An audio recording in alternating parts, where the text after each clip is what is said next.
Bienvenidos a un nuevo programa Entre Líneas, el primero del año ya en el mes de marzo, en que retomamos este espacio para la divulgación cultural, por supuesto, también para hablar de temas coyunturales, políticos y temas en general que tienen que ver con nuestra sociedad y nuestra nación ecuatoriana. En esta oportunidad, qué mejor forma de comenzar el año, esta primera entrevista del año 2024, frente a alguien que no necesita presentación, a un personaje y a una personalidad nacional como el doctor Augusto Tandazo Borrero, con quien tenemos el placer de dialogar de temas importantes, coyunturales, como he dicho en la introducción, pero también abordar un poco más otras facetas quizás respecto de su vida, de su pensamiento. Quiero agradecer que el doctor nos ha recibido en esta oportunidad en su hogar, en su casa. Estamos rodeados de un jardín bellísimo que hemos admirado en el transcurso de todo el día, un orquidiario, un espacio realmente natural muy bello. De esta manera quisiera agradecerle primero, doctor, la acogida que nos ha dado, el anfitrión que ha sido con nosotros, y le doy la bienvenida a Entre Líneas, en donde hay ideas que se dicen expresamente y otras precisamente que quedan entre líneas, y de esto dialogaremos el día de hoy. Muchas gracias. Gracias, Fabián, por esta visita, por esta entrevista, y siempre bienvenido. Bienvenido por varias razones, porque ustedes son gente que se preocupa del país, del quehacer nacional e internacional, y que también son esta nueva generación de Loja, que intentan retomar el rumbo y el camino de lojanos que dieron lustre a Loja. Así es que cuando venga un lojano aquí a mi casa siempre es bien recibido. Muchísimas gracias, doctor. Muchas gracias. Le agradezco mucho en nombre de todos quienes apoyamos y quienes hacemos este programa Entre Líneas. Quisiera comenzar, doctor, ya que estoy aquí en su hogar rodeado de esta naturaleza admirable que usted colecciona, que atesora y que ha atesorado a lo largo de su vida, recogiendo un poco de sus primeros años de su infancia allá en Loja, un estudiante, un escolar, un colegial con múltiples inquietudes y con múltiples aficiones, ¿no? ¿Cómo recuerda esos primeros años de su vida allá en nuestro terruño querido, pues en la ciudad de Loja? Esos son los mejores años de la vida. Son los años donde la amistad florece de una manera auténtica, y además en una ciudad que tiene mucho que darle al Ecuador. Entonces esa niñez y esa juventud rodeado de mis padres, de quienes recibí cosas muy interesantes, la afición por las plantas de mi mamá y el cariño a los animales de parte de mi papá, más ese entorno tan hermoso de Loja donde se respira cultura. Eso hacía que uno se sienta en otro mundo, en otro paraíso. De tal manera que yo recuerdo con mucho cariño esos años que los viví intensamente en Loja. En una Loja probablemente diferente, la Loja de antaño, de aquella década de los años 50. ¿Qué cree que ha cambiado? ¿O cree que si ha cambiado mucho Loja podría retomar ese cauce que a lo mejor puede haberse visto afectado con el transcurrir de los años? Generaciones que en aquel entonces estaban más decididamente entregadas a la cultura. Yo creo que a veces la migración que recibe una ciudad, vista desde el punto de vista cultural, puede incluso traerle más de un desajuste a esa identidad. Loja, en los últimos años, de lo que yo he visto, hay mucha gente que han llegado desde ciertas provincias a habitar Loja y le han ido quitando algo de autenticidad a la ciudad. Pero en todo caso, esa Loja centenaria, esa Loja que fue una luz para el Ecuador, ni siquiera el Ecuador, sino para uno de sus lugares más representativos de la audiencia de Quito, esa Loja sigue estando ahí. O sea, el simiente, la germen de todo eso está allí. Por supuesto, hombres, personajes de relevancia nacional, connotados personajes de Loja, que fructificaron y que aportaron a la cultura en el Ecuador, a nuestra nación. Posteriormente, doctor, usted inicia sus estudios universitarios en la ciudad de Quito. Aquí en la ciudad de Quito estudia Jurisprudencia, Derecho en la Universidad Central. Y tiene ahí un momento para, digamos, formarse como el profesional destacado que es. Y también es un momento, es un tiempo en el Ecuador de mucha agitación en lo social, nuevas ideas embargan el ámbito universitario en el que usted se desenvuelve y en el que usted se educa. ¿Qué puede recordar de aquellos momentos? Recordar así algo que nos impregnó, nos marcó, fue la segunda reforma universitaria de Córdoba, de la Universidad de Córdoba de Argentina, donde prácticamente nos hablaron de que la universidad per se, la educación per se, no tiene sentido mientras ésta no fructifique en función del mejoramiento de las condiciones económicas sociales de una sociedad. Entonces, esto nos abrió los ojos a la necesidad de una universidad comprometida con el pueblo. Y claro, esto nos dio una visión humanista diferente a la universidad. Coincide en estos años con el hecho de que el Ecuador estaba entrando, ya tenía sus pocos años recorrido en la década de los 70, y el mundo subdesarrollado, tal vez a mi juicio, esa década es la década más importante del mundo de estos países, porque se atrevieron a plantearle al mundo la necesidad de que no trabajemos los países de la periferia para el confort y el desarrollo solamente de los países del centro, sino que compartamos los beneficios de la riqueza entre todos los países. Y esa década es importantísima porque el mundo lo sienta por primera vez. Los países de la OPEP logran que se sienten en una sola mesa. El mundo industrializado, el norte, con el mundo pauperizado, el sur, en las conferencias norte-sur. Se logra la Conferencia de Derechos Económicos de los Estados, en donde se establecen los derechos de los países. Se trabaja en las conferencias de Naciones Unidas sobre materias primas y desarrollo. Se crean organismos multilaterales de cooperación muy importantes. Y esto nos da una visión de cómo debemos caminar el Ecuador y América Latina, buscando lo que decía alguna vez Bolívar, un lugar decoroso en el concierto de las naciones. Yo dijera un lugar justo. Y si esto se suma el hecho que el Ecuador nacía la vida petrolera, teníamos un nuevo gobierno, el gobierno de Rodríguez Lara, que por primera vez se comienza a hablar de un plan nacional de desarrollo, situación que es clave para el desarrollo del país, porque sin un plan no vamos a ningún lado. Y entonces se comienza a pensar en la necesidad de que se planifique el desarrollo nacional, desde una visión autónoma, porque en el momento actual lo que hacemos de desarrollo del país está en función de lo que nos ordena el Fondo Monetario Internacional o de lo que deciden los mecanismos multilaterales de crédito. Entonces se tiene una visión diferente de lo que hay que hacer.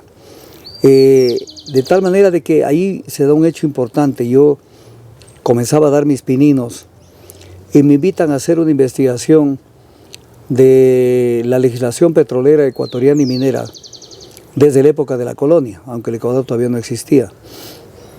Y ese trabajo que fue tan arduo, pero que fue importante, se publicó en 7 tomos por parte de la Junta Nacional de Planificación y Coordinación Económica, que vendría a ser la actual CEMPLADES. Pero eso fue tan importante no solamente porque aprendí mucho, sino porque conocí el mundo de Quito, sus bibliotecas públicas y privadas.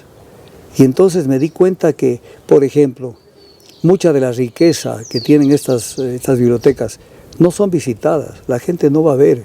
Tenemos oro en polvo en esas bibliotecas y la gente no las... Que la gente ignora. Y la gente ignora.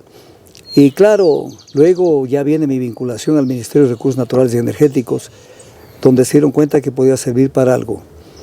Y eso trajo consigo que yo despunte desde muy joven, porque ya antes de cumplir 24 años, 24 años, claro, yo ya asistí por primera vez a una reunión internacional de energía, delegado del gobierno del Ecuador. Y claro, a esa edad para mí fue un reto importantísimo hacerlo. Y luego vino una carrera que uno de los puntos culminantes fue cuando manejé la Organización Latinoamericana de Energía cuando tenía 36 años. En la principal organización de planificación y desarrollo energético de América Latina. Y luego, ya en la lucha política, esa lucha tan grande que hubo en el Ecuador que la lideré, la lucha contra el Occidental Exploration Production Company, que trajo consigo tal vez una de las páginas que no la valoran adecuadamente, donde el Ecuador prácticamente adquirió dignidad, hizo prevalecer la ley. No fue un atropello a los derechos del Occidental, fue nada más poner en vigencia lo que dice la ley y lo que dicen los contratos. Así es. Y eso provocó que se caduque el contrato del Occidental en una lucha que la lideré. Y que trajo consigo que el Ecuador, a la fecha actual, haya recibido alrededor de 33.000 millones de dólares de beneficio neto de ese contrato. Que tuvimos que pagar 1.100 millones de dólares por un arbitraje írrito que se armó y por una pésima defensa que hizo la Procuraduría General del Estado. Pero sin embargo esto dejó una huella de que cuando venga el capital extranjero debe venir, pero a respetarlo al Ecuador. Y no que el Ecuador los vulnere o creen, como saben decir, inseguridad jurídica. No, sino que ellos vengan y la mejor seguridad jurídica es que ellos cumplan con los contratos. Sometimiento a la ley, pues. Sometimiento a la ley y al contrato. Hoy mismo estamos viviendo un tema grave. Ya por norma contractual, por cláusula contractual, por norma legal, artículo 23 de la Ley de Hidrocarburos, y por los términos de la autorización para la construcción de los oleoductos crudos pesados, ese oleoducto debió ya revertir al Estado el 20 de enero de 2024 y lo acaban de prorrogar poniendo pretextos baladíes de que la muerte cruzada ha incidido porque las autoridades estaban dedicadas a otra cosa. ¿De qué forma? Bueno. Y que también adicionalmente a esto, que vivimos una situación de inseguridad por lo que llaman la guerra interna, ¿cómo? Y permiten que un oleoducto que ya debió revertir al Estado, generándole beneficios por 150 millones de dólares anuales, siga en manos extranjeras.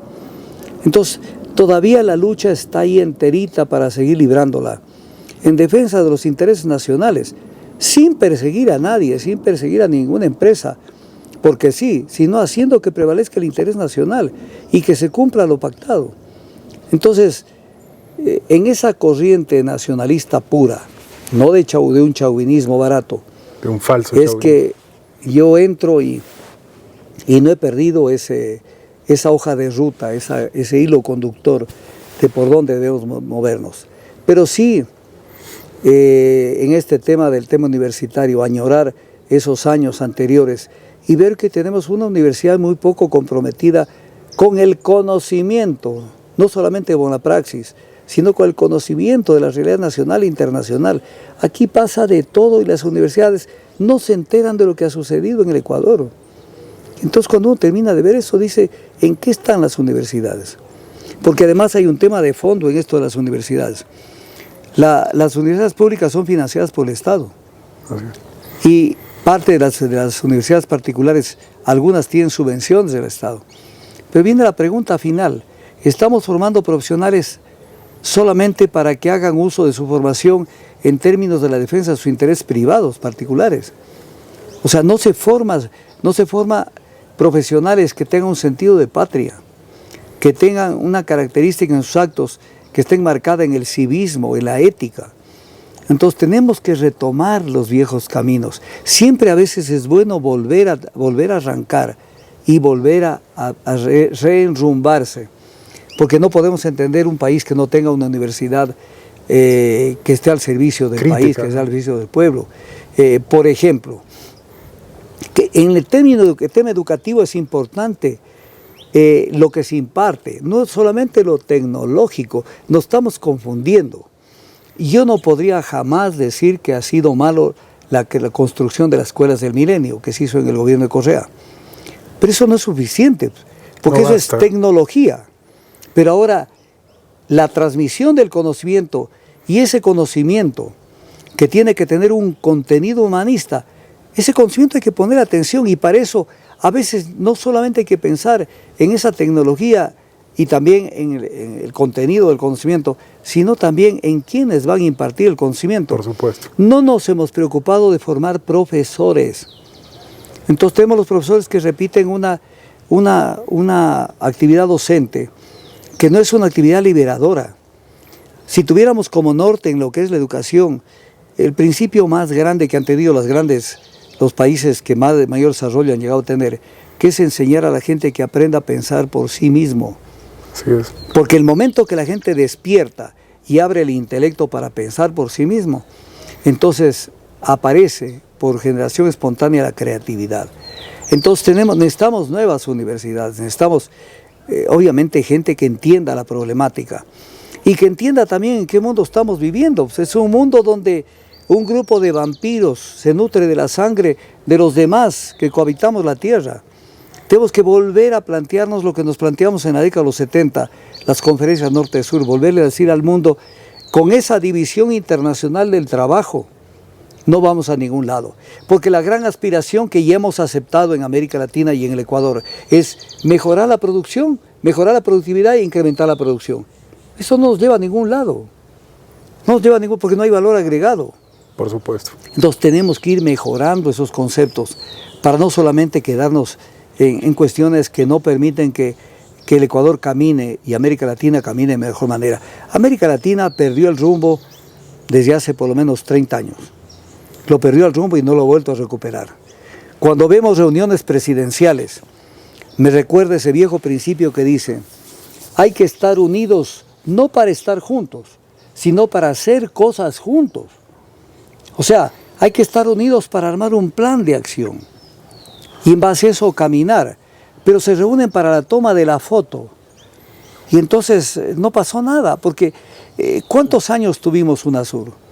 Y viene la pregunta, aparte del lirismo, de la retórica de UNASUR, ¿qué conseguimos con UNASUR? ¿Qué Unión Sudamericana se ha consagrado? En términos prácticos, el pez grande se come al chico.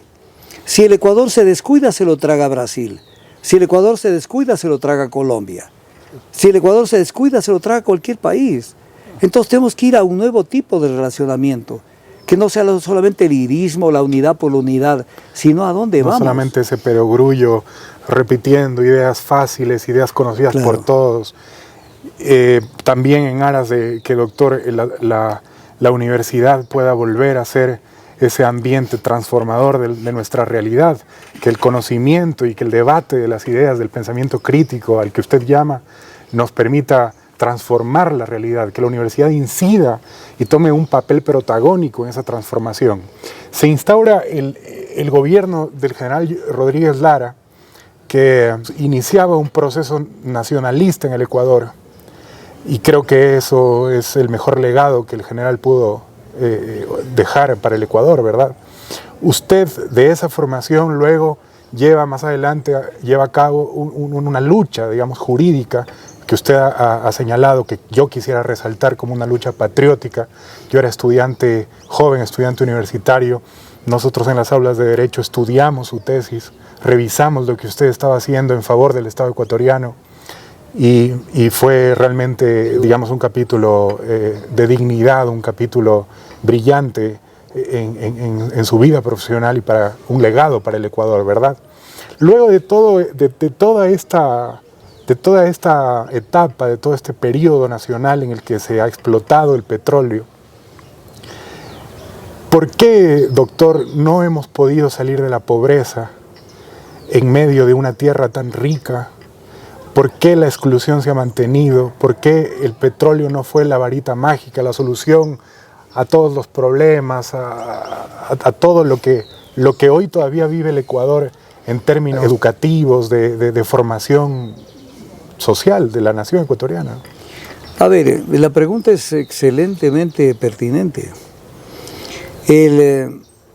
porque no hay planificación, porque los gobiernos echan a andar sin antes trazarse una ruta y un camino claro de a dónde quieren llegar. Voy a poner un ejemplo, tomemos no solamente como referencia el petróleo, tomemos en cuenta la deuda. Si una persona, usted o yo, nos endeudamos, ha de ser porque esa deuda sirva para algo importante. No puede ser que nos endeudemos para gastos corrientes, para sostener la caja fiscal. Tenemos que endeudarnos, lo que dice la Constitución. La Constitución dice que el endeudamiento tiene que justificarse en función de la inversión en obras de infraestructura. Le voy a poner un ejemplo. Endeudarse para hacer una nueva refinería. Correcto, porque produciendo nosotros nuestros propios combustibles a costos de producción nacional, entonces vamos a evitar que sigamos haciendo el papelón de exportar petróleo e importar combustibles.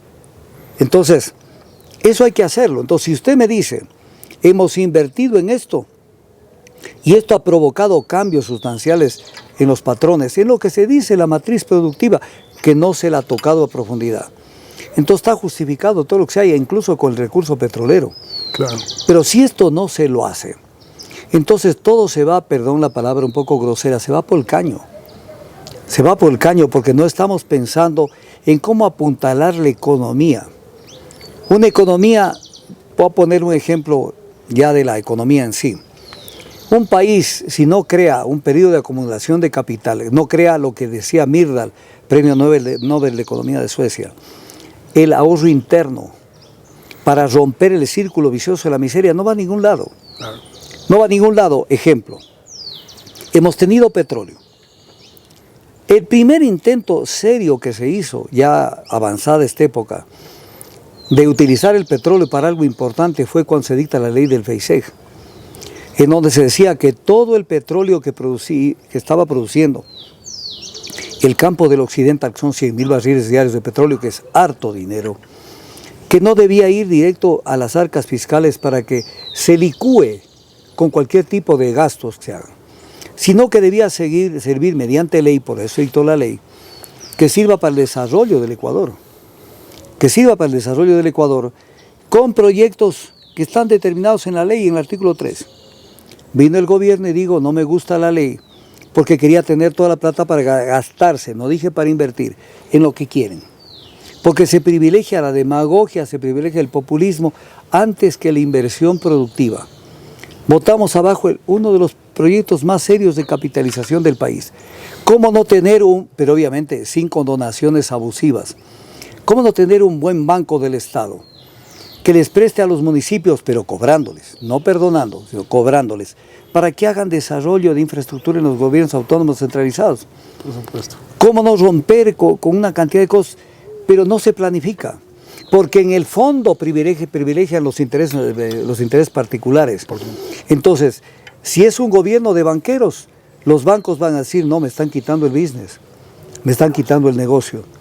Entonces, no aparece, que es un tema importante, no solo el petróleo. Aquí viene un tema de fondo. La sociedad en sí, escúchenme bien lo que voy a decir, la sociedad ha ido caminando desde los albores mismos de la sociedad, diseñando diversos modelos de estructura organizativa, hasta que desembocamos en la creación de los estados, que es la etapa más moderna, la creación de estados. ¿Por qué se crean estas estructuras y hoy el Estado? Porque si no existiera el Estado, entonces prevalece la ley de la selva. Nos comemos todos contra todos. Así es. Porque el Estado no jugaría ningún papel. No tiene ¿Para ningún qué rol. es el Estado? El Estado es la organización que nos cobija a todos, es el paraguas. ¿Para qué? A través del Estado, el Estado ejerce el poder de regulación, control, sanción y también gestión. Entonces, cuando al Estado le recortan sus poderes, que se llaman en el derecho, llaman poderes de modalización del Estado, tenemos con un Estado que no regula nada. Voy a poner un ejemplo. Vivimos economía dolarizada. Y claro, no se regulan los precios. Cada quien fija los precios que les da la regalada Como les gana. parece. Y encima tenemos un gobierno que acaba de decir que el incremento del IVA no ha afectado a la canasta familiar, cuando estadísticamente está demostrado que el 58% de la canasta familiar está impactada por el IVA. Por supuesto. Entonces la mentira, y además, aparte de la mentira, el efecto dañino que tiene en la economía.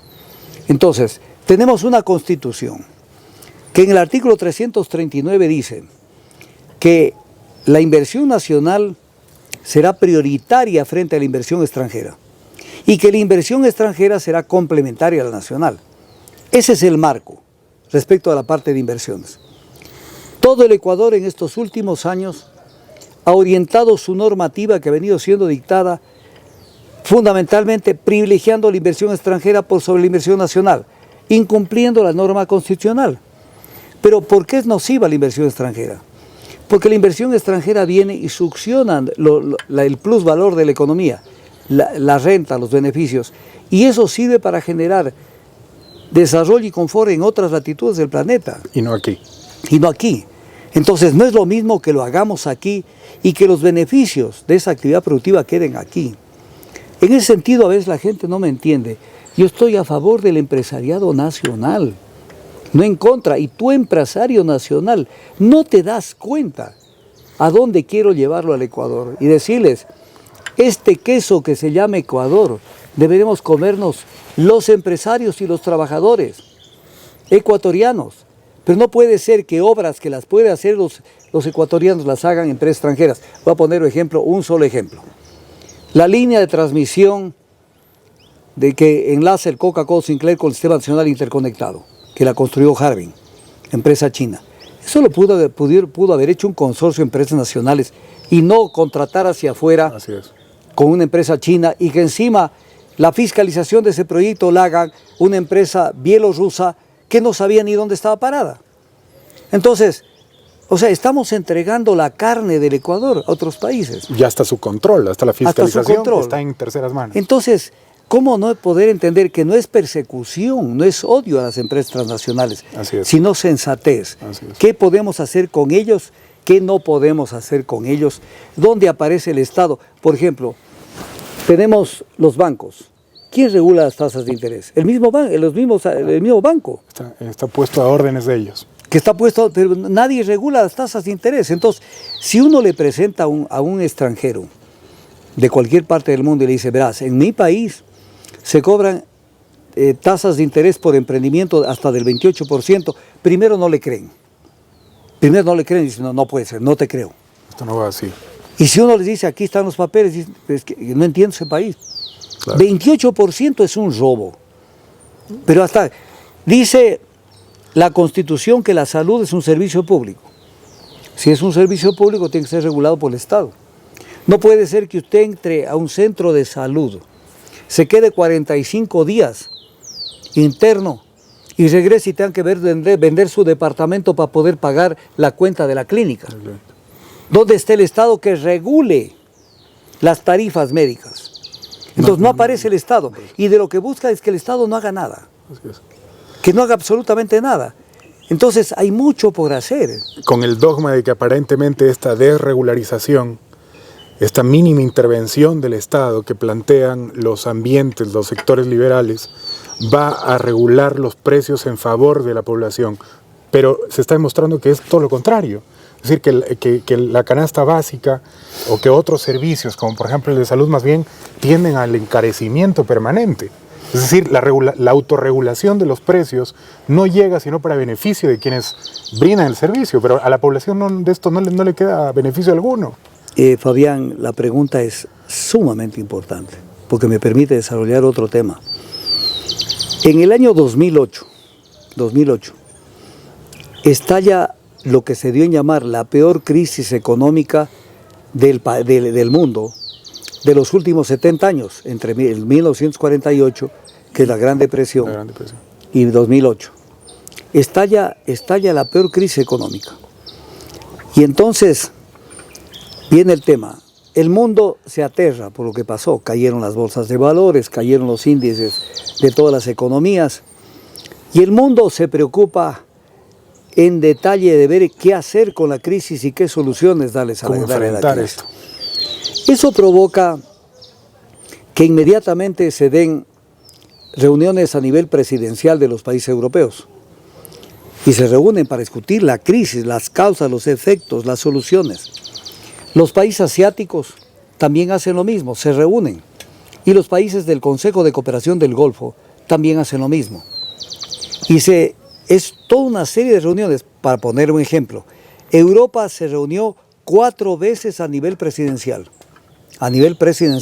y el nivel de ministros de finanzas de Europa, N veces, para ir viendo cómo le encuentran una solución a la crisis, solución que hasta el día de hoy no es completa, porque seguimos en crisis. Entonces hacen todo esto. ¿Qué hizo América Latina? Nada. América Latina no se reunió ni una vez para tratar el tema de la crisis económica mundial. Eso es algo terrible, terrible porque nos dice, es un termómetro para medir dónde está América Latina. ¿Qué posición juega? Y entonces, pero cuando termina este ciclo de reuniones que duraron prácticamente de lo que fue septiembre, octubre, noviembre, diciembre y enero, hasta diciembre del 2008, enero y febrero del 2009. Esto porque provoca a que dentro de estas reuniones que se llevan a cabo en estos 5 o 6 meses, se tomen decisiones importantes sobre cómo enfrentar la crisis económica mundial, y esto se hace en una reunión del 2 y 3 de abril del 2009 en Londres. Y yo estoy muy pendiente de todo esto que se daba. Y el 3 de abril que concluye, como la reunión fue en Londres, quien da la conferencia de prensa fue Gordon Brown, primer ministro británico. Y sale y dice lo siguiente, dice, el viejo consenso de Washington colapsó. Y esto que estoy diciendo, usted que me está escuchando, fácilmente le doy el tip, ponga en su internet, el viejo consenso de Washington colapsó, Gordon Brown, primer ministro británico, 3 de abril del 2009, y le sale toda la información. Entonces, ¿qué quiere decir esto? Que el consenso de Washington, que es la base programática y filosófica del neoliberalismo, colapsó. Lo están reconociendo los países industrializados. Sus promotores. Sus promotores. Y no solo eso, sino que el presidente francés de ese momento, que era Sarkozy, dijo algo que es sumamente claro. Cuando se tomaron las medidas respecto de qué hacer, dijo, se acabó la autorregulación del mercado y la impotencia pública para regularlo. O sea, ya no se puede dejar que el mercado se regule por sí mismo, sino que el Estado debe dejar su impotencia y actuar. Y pasar a actuar. Pasar a actuar.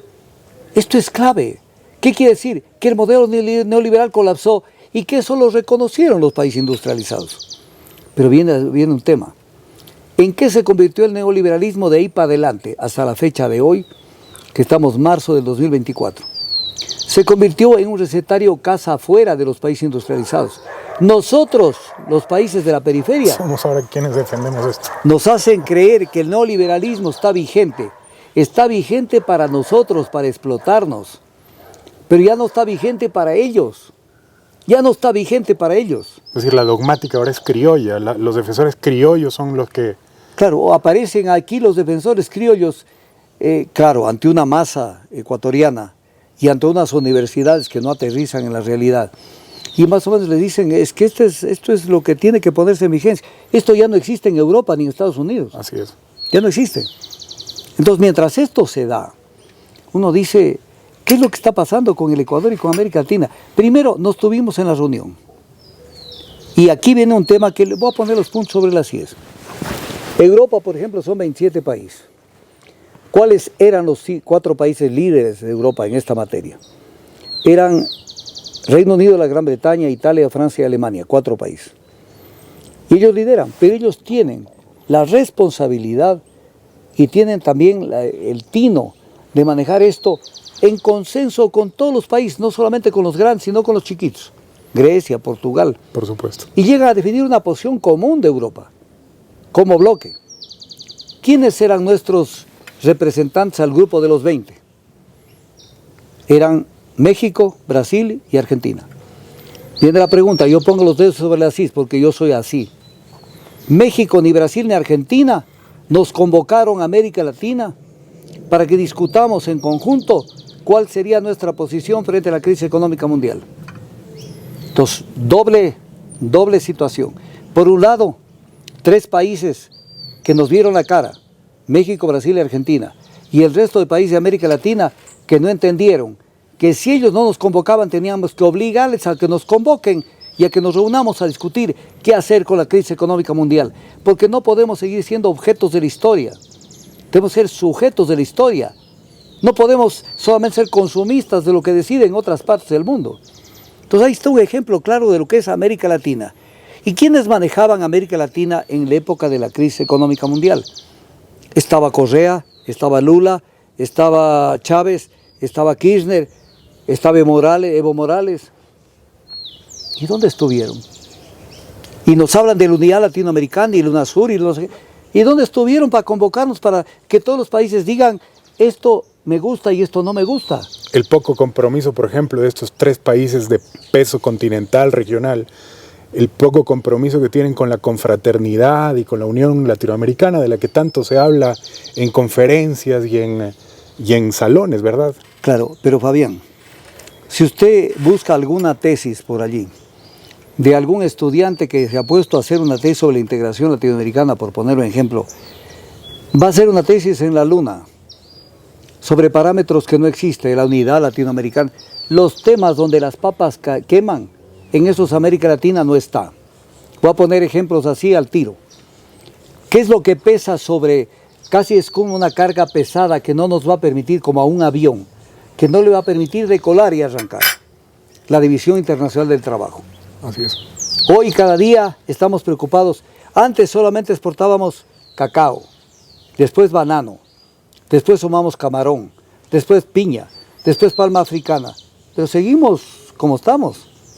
Seguimos como estamos. Entonces viene el tema. Ahí está el recetario y la División Internacional del Trabajo. O sea, ¿por qué es que nos condenó el mundo a que seamos productores de materias primas y tengamos como contrapartida recibir productos manufacturados sumamente caros? ¿Dónde está el problema de la solución de la brecha tecnológica, la brecha financiera? Los términos desiguales de intercambio comercial en el mundo internacional. Vea el TLC con China. Todo el mundo aplaude el TLC con China. Pero partamos de un tema del TLC con China. Primero, aquí es un tema jurídico que hay que analizarlo. Cuando se da un delito de cohecho, que es corrupción, tiene que ser sancionado el cohechador y el cohechado, no solamente el cohechado, no el que recibió el dinero únicamente, sino también el que dio el dinero para la corrupción. Y entonces viene el tema. ¿Qué es lo que han hecho con el Ecuador en varios casos de cohecho? Que solamente está sancionado o indicado con el dedo el cohechado. Pero el cohechado no existe. Voy a poner un ejemplo concreto para que se entienda. Caso INA Papers. El que recibió el dinero, Lenin Moreno Garcés. Ya está aprobado, no tiene para dónde irse. ¿Quién entregó el dinero? Recorsa, empresa constituida en Panamá por los Conto Patiño. Pero la plata no era de Recorsa, pues. Claro. La plata era de Sinohidro. ¿Y quién es Sinohidro? Empresa pública, o sea, empresa estatal china. China. O sea, una empresa estatal del gobierno chino que vino a corromper al Ecuador. Pero firmamos tratados de libre comercio con China. Con China. O sea, no nos importa que vino a corromper al Ecuador, pero hay que firmar tratados de libre comercio con China. Pero no solo eso, sino que firmamos con los ojos cerrados, violando los convenios de Basilea sobre el tratamiento de sustancias tóxicas. Nos estamos convirtiendo en un basurero de China para que nos trasladen a nosotros basura tóxica de China, violando un convenio del cual nosotros somos miembros. ¿Dónde están las universidades? ¿Dónde están los que lucharon por el tema del ITT, que se queda el crudo bajo tierra? Eso sí no quieren ver desde el punto de vista ecológico. ¿O qué intereses tenían en el caso del ITT? Porque acá es un tema, es un tema ambiental y no aparecen, nadie habla nada sobre esto. Nadie toca esto. Nadie toca esos temas. Entonces, o sea, como con un doble estándar, a veces por un tema sí, fijación sobre tal concepto y sobre tal tema, pero no se mantiene esa misma, digamos, candidez, esa misma acción por otros temas que también afectan nuestro medio ambiente, por ejemplo. Claro, los acuerdos que está firmando el Ecuador en materia militar. Si esos acuerdos militares que hoy se están firmando hubieran sido firmados hace 40 años, 50 años, el gobierno no duraba una semana. Hoy no pasa nada, nadie dice nada. La noticia relevante en la universidad es que se cambió el rector de la Universidad Central y para contar, no hay un estudio, no hay una investigación, los alcances de esos acuerdos militares, la violación a nuestra soberanía. Decía Rodrigo Borja en su enciclopedia política, que si un Estado tiene los otros elementos constitutivos del Estado, como son la población, la jurisdicción, el territorio, pero no tiene la soberanía, es una colonia, no es un Estado. Por supuesto. A partir de la firma de estos convenios, acuerdos militares con Estados Unidos, el Ecuador ya no es un país soberano, ya es una colonia. ¿Les importa? No les importa. No les importa. Y así podemos poner los miles de ejemplos, donde necesitamos una sociedad, una juventud y una sociedad más involucrada en el análisis, en la investigación, en el conocimiento de las materias. Porque no puede ser que pensemos que estamos mejor que antes, porque hoy tenemos mejores herramientas tecnológicas. Hoy, por ejemplo, tenemos herramientas tecnológicas que ha avanzado mucho la humanidad en la cibernética, pero no tenemos el contenido de la información, ni tampoco el procesamiento de esa información. Entonces, todo eso tiene que mejorar a nivel de formar mejores ecuatorianos, mejores latinoamericanos, que puedan construir desde las ideas y desde su accionar mejores días para nuestra región. Porque si no, nos convertimos en una región apéndice del mundo, que no tiene autonomía de vuelo, que en definitiva está a expensas de lo que decidan en otras partes del planeta qué hacer con nosotros. Entonces, violación hay todos los días, en todo. La gente de Loja, que me van a escuchar, ¿cuántas volquetas, o el nombre como le den de esas grandes volquetas, super volquetas, salen de la parte oriental rumbo a Puerto Bolívar para embarcar el concentrado de minerales que se produce en las minas de lo que es la provincia de Zamora? ¿Cuántas volquetas? Cerca de 500 volquetas diarias, no semanales, peor mensuales. 500 volquetas. Primer papelón. ¿Sabemos cuánto mineral va a salir de allí? No, porque lo van a refinar en el extranjero. Torpeza y quién sabe viveza criolla. O sea, ¿cómo puede ser que llevemos a refinar afuera y nunca sabremos cuánto oro salió de ahí, cuánto estaño, cuánto níquel, cuánta plata, lo que sea? Y lo sacamos. Segundo, eso es una herida en la tierra. Si en el desierto de Atacama de Chile, la gente va y hace minería a cielo abierto, como que se podría decir más daño del que ya existe por la erosión de la tierra, no va a haber mucho. Pero hacer ese trabajo en áreas de biodiversidad, esas sí áreas de biodiversidad. Así es. Hacer ese trabajo, que es prácticamente hacer un tajo en la tierra, eso es una salvajada, y ahí lo están haciendo. Lo están haciendo. Ahí lo están haciendo. Entonces, ¿qué estamos privilegiando? Pero ahí no aparecen los Estados Unidos. Los Estados Unidos solamente les preocupó el Oriente. ¿Habrá algún interés cruzado respecto de lo que ellos defendían? ¿Por qué lo defendían? Tú, ecuatoriano, nunca te preguntas nada. Entonces, hay todo esto y de esto no dice nadie nada. Doctor, respecto entonces del extractivismo que en algún momento tratábamos en un programa pasado con un importante invitado, digamos en las postrimerías ya de decidirse la suerte, el destino del ITT, ¿cree usted que ha estado vinculado al tema de algún modo extractivo, a la explotación petrolera, en favor, por supuesto, del Estado ecuatoriano? ¿Piensa que después de todo el boom petrolero, de toda la explotación de estos 50, 60 años, hay algún otro norte para el desarrollo ecuatoriano, para el desarrollo en términos materiales?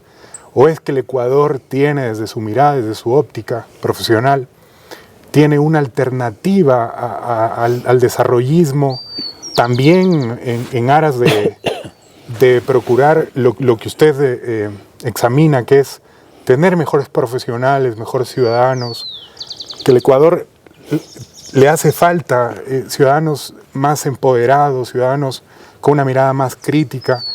¿Tiene en ese sentido el Ecuador una alternativa fuera del extractivismo, fuera del desarrollismo? A ver, el extractivismo primero que hay que partirlo, ¿no es cierto? El extractivismo por el extractivismo no me parece que sea una salida. Por ejemplo, el extractivismo mineral. Yo soy contrario al desarrollo de la gran minería a cielo abierto. El daño ecológico es demasiado grande e irreversible. Enorme. Pero, por ejemplo, el tema petrolero. Además, es una obligación constitucional generar soberanía energética. El petróleo, contrario a lo que la gente cree, contrario a lo que la gente ha consumido sin beneficio de inventario, el mundo seguirá dependiendo del petróleo durante muchas décadas más. Décadas, no años. Todo lo que te dicen a ti, amigo, no es cierto. Seguiremos dependiendo del petróleo. Porque incluso no hay un energético con esa economía, con esos costos que pueda ser sustituido el petróleo. No existe. Primero. Segundo, no solo como energéticos, no como materia prima. Voy a poner un ejemplo para que me entiendan. Cuando se desarrollan los carros en la humanidad, se crean los primeros carros a inicios de la centuria anterior, alcanzaba con el caucho que se producía en las plantaciones de caucho de Manaos para producir suficiente caucho para elaborar llantas para esos carros, para esos pocos carros.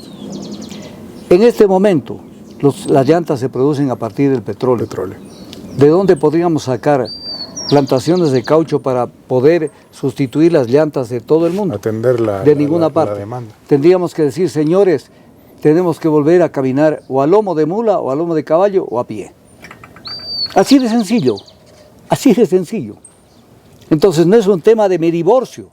No, puedes divorciarte. ¿Cuáles son las alternativas? Entonces, el extractivismo por el extractivismo no. Pero por ejemplo, en el caso del petróleo, un tema importantísimo. Primero que la extracción petrolera es una inyección en la tierra, no es un tajo en la tierra. Es una inyección que funciona bajo parámetros técnicos que no son los mismos de hace 30, 40 años.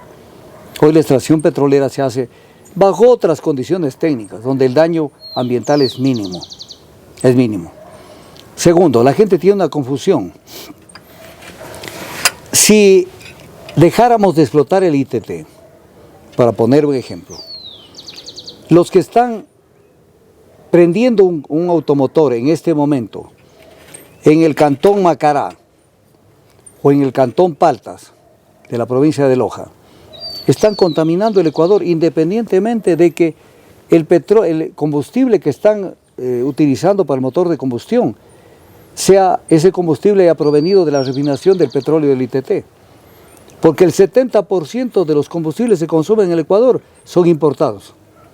Por lo tanto, cerremos el ITT, la contaminación es exacta, y no solo exacta, sino creciente, porque la tasa de crecimiento del uso de combustibles es muy alto.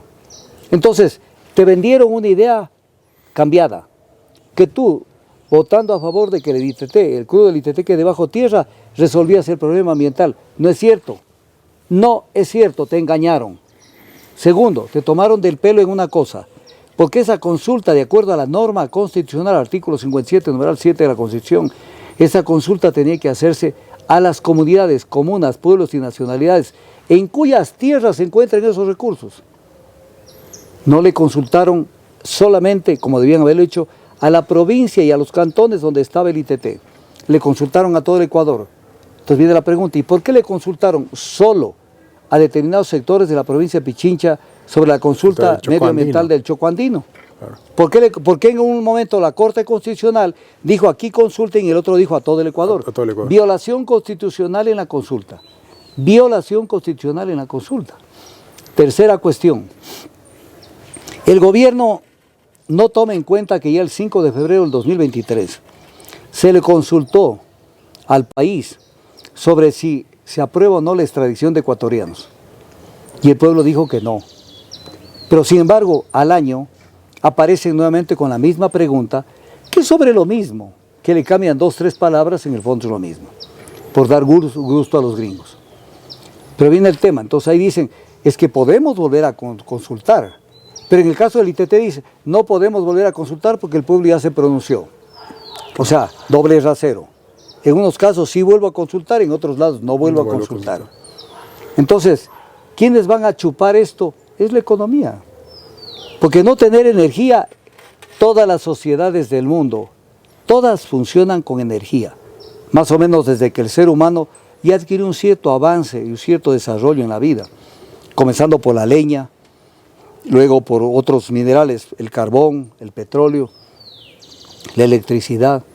Pero además hay otro mito, le hacen creer a la gente que las fuentes alternas de energía están a la vuelta de la esquina. Sí se pueden hacer cierto tipo de cosas, pero también subsidiadas, porque la generación eólica es subsidiada. La generación geotérmica que no tenemos en el Ecuador puede ser subsidiada si se desarrolla. La energía solar es subsidiada. Entonces no es que es barata, es cara, y al que le quiere celeste que le cueste. Pero además no alcanzan ni de lejos a cubrir la demanda nacional de energía. Y así se podría generar energía. Esa energía eléctrica no podría resolver temas que solamente se resuelven con energía de combustibles fósiles. Voy a poner un ejemplo. Más o menos el 35% de todo el consumo energético nacional es carga pesada en materia de transporte terrestre. 35%. Entonces viene el tema. Es un porcentaje alto. ¿Cómo les metemos a la tractomula energía eléctrica? Cuéntenme. Pero quieren resolver el tema. Y cuando hablan de eliminación de los subsidios a los combustibles, no es porque quieren que el Estado ecuatoriano, el Ministerio de Finanzas, tenga mejores ingresos. No es cierto.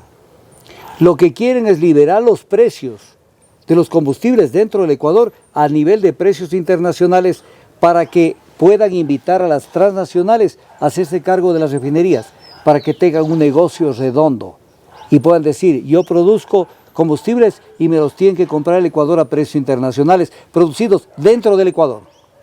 Entonces, siempre existe la trampa, siempre existen los intereses que están encubiertos dentro de cada propuesta, pero para eso está la ciudadanía, que abra los ojos, que escuche lo que tenga que escuchar. Los problemas, ¿no?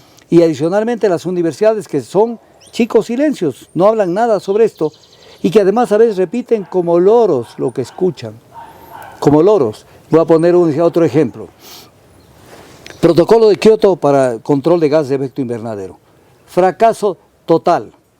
Fracaso total. Al 2012, que culminó la segunda fase, de la cual ya no arrancaron con la fase 3, fue un fracaso total. 5 años antes no cumplieron con lo que se plantearon como objetivos de eliminación o de reducción de gases de efecto invernadero. 5 años de fracaso total, porque las cumbres climáticas de Doha, Durban, Copenhague, Lima, todas fracasaron, porque no encontraban solución, porque el mundo industrializado no quiere bajar un ápice la emisión de gases de efecto invernadero, entonces no se hizo nada. Se dicta el Acuerdo de París, se aprueba el Acuerdo de París. Ecuatoriano, ¿has leído el Acuerdo de París? Universidades ecuatorianas. Ustedes, en Loja hay bastante ecologismo. Yo sé que hay ecologismo. Han leído el Acuerdo de París. Lo han estudiado. Antes, desde el protocolo de Kioto, se le fijaba a cada país una cuota de reducción de emisiones de gases de efecto invernadero en función del tamaño de su economía, del tamaño de su industria. A Alemania no se le podía decir que rebaje esas emisiones igual que a Grecia. Entonces, en función de su tamaño, esto hay que bajar. Y no cumplieron tampoco.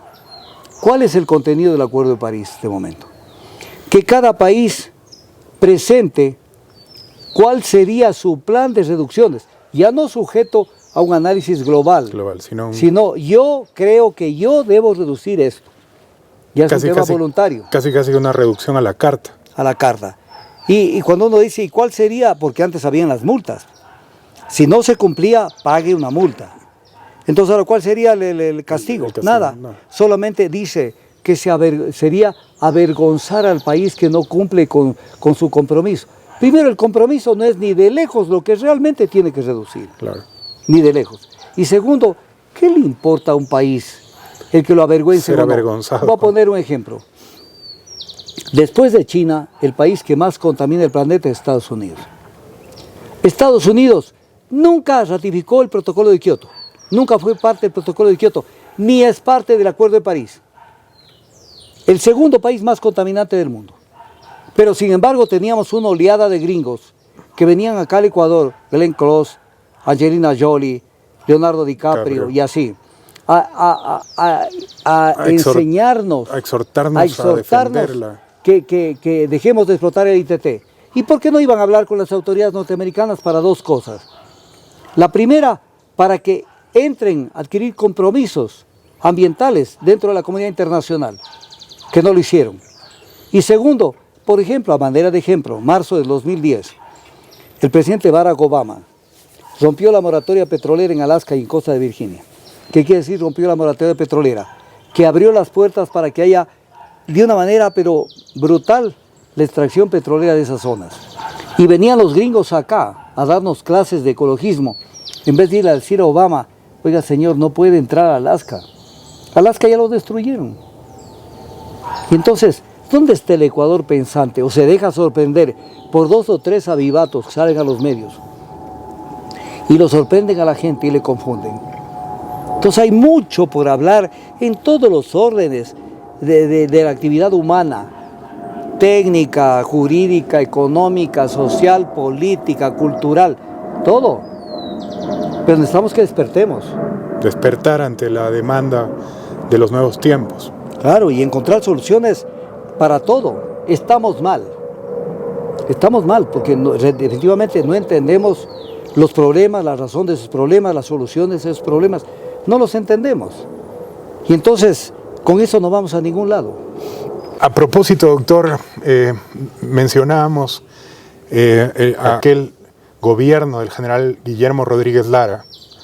¿Se ha mantenido esta amistad entre usted y el general ya prácticamente a sus casi 100 años de edad? Ya cumplió 100 años de edad. Ya cumplió los 100 años de edad. Acabó de cumplir. Yo lo conocí al presidente Rodríguez Lara en los inicios de su gobierno. Y claro, había una actividad tan fuerte. Y a mí me tocaba llevarle documentos para su firma, cuando yo era jovencito. Pero no solamente era llevar y decirle tome y pásenle para que firme, sino que tenía que entrar el general Aguirre Sanza, me acuerdo que era el secretario de administración, y yo era muy joven, claro, y me decía pase y el presidente quiere que le explique lo que va a firmar. Entonces no podía llegar a decir, no sé de qué se trata, firme nomás. Tenía que conocer, claro. Entonces yo me sentaba frente a él. Primero era una persona muy humana, un hombre de una talla superior. El ser superior es ese que sabe manejar las cosas. Me acuerdo la primera vez que lo fui a ver, me debe haber visto a mí nervioso. Claro, ir a hablar como presidente de la República. Usted tan joven, pues no es cualquier cosa. No es cualquier cosa. Entonces me tranquilizó con una inteligencia, me dijo, a ver, primero no me cuente para qué vino. Tomémonos un café, me dijo.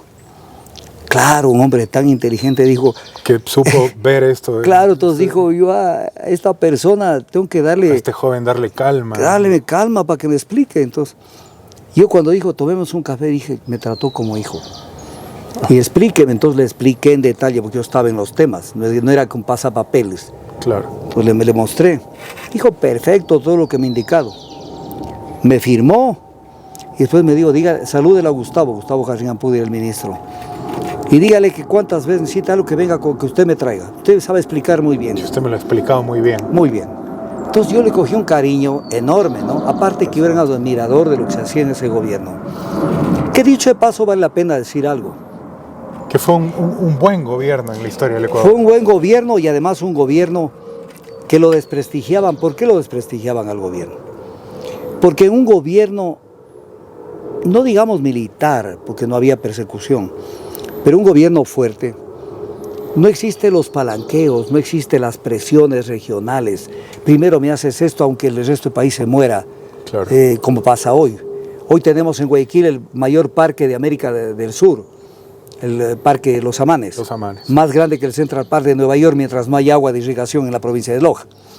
Entonces, cuando hay un gobierno de esos, atiende lo nacional y no se deja presionar por los intereses locales. Entonces, por eso es que no les gusta un gobierno militar. Porque un gobierno militar ya no es sujeto de estar presionado por los medios de comunicación, porque ahí ejercen una presión enorme. Entonces, yo le aprendí a querer mucho a Rodríguez Lara, a admirar las ejecutorias de su gobierno. Duró poco porque comenzaron a trabajar desde dentro del gobierno para sacarlo y volver a lo de siempre. Pero yo mantuve una relación de respeto hacia él, no digamos de amistad, de respeto. De respeto de mi parte hacia él, a una de las personas más emblemáticas del Ecuador y de lo que debe ser la conducción de un país. Y vea usted lo que es con el pasar del tiempo, ya en los últimos años, será esto desde hace unos 8, 10, 15 años, yo soy el abogado de él, hasta el día de él. Fíjese cómo da las cosas. Yo soy feliz porque me dio honor que él algún día me diga, defiéndame en este tema. Y claro, tengo algunas fotos con él en esos procesos, pero yo la profunda admiración que le tengo a él. Él fue un ícono de lo que debe ser la conducción política de un Estado. Y ahí, en ese periodo corto, se sembró el petróleo. Se sembró, lo que pasa es que se dejó de sembrar luego. Pero ahí se sembró el petróleo. Y se hicieron cosas interesantes. Paute. Por ejemplo. Paute. La gran obra en Paute. La gran obra en Paute y otras cosas, la ley de aguas, montones de cosas que dictaron. Toda la infraestructura, digamos, de la anterior modernidad en Quito, por ejemplo. De la anterior modernidad en Quito, el apoyo que le dieron a Sixto Durán como alcalde. Aquí va una cuña. Lo apoyaron a Sixto Durán como alcalde de Quito para que haga algo que era necesarísimo para el tránsito en Quito. La construcción de los túneles de San Juan y San Diego. Y el occidental, me parece también la vía occidental. Pero mire usted, 2 vías de ida, 2 vías de vuelta, 4 carriles. 4 carriles. Pasan los años de los años y se construye el túnel de Guayasamín en Quito, con una vía de ida y una vía de vuelta. Cuando ya el nivel de automotores creció de manera descontrolada, entonces uno dice, ¿dónde estuvieron los que planificaron Guayasamín? Por eso hizo crisis Guayasamín y sigue haciendo crisis. Y no vieron lo que 40 años se había hecho. Entonces, todo ese apoyo que se dio en ese gobierno, arborización, vaya a ver los programas de arborización que se hicieron en zonas desérticas del Ecuador, las pocas zonas desérticas. O sea, en el plano de la cultura, en muchas cosas. Rodríguez Lara es un referente de lo que se debe hacer, pero además un gobierno que entró con un Plan Nacional de Desarrollo, que ya lo habían trabajado, y que uno sabía a dónde teníamos que ir. Ese era el gobierno, yo me precio de haberle servido, pero con mucha admiración a él, con profundo respeto a él. Creo que de un personaje en la historia, de un exmandatario que goza del cariño del pueblo ecuatoriano. Claro, claro. Y de la mejor recordación, ¿no? Claro, y además, aparte de su grandeza, su conocimiento, su experiencia, un hombre de una humanidad increíble. Él y su familia. Él y su familia, su esposa es un modelo de todo lo mejor. Y sigue con él, son una pareja que están allí. Así es. Un personaje en un momento dado en el país, un personaje modernizador, con una proyección, con una visión de país admirable, digna de admiración en nuestros tiempos, sí, por supuesto. Ya que nos hemos metido en temas históricos, también su opinión, la reflexión sobre digamos, el nuevo modelo energético que se avisora, ya que hemos analizado el tema de nuestra dependencia aún en el petróleo, ¿no?, para nuestro desarrollo.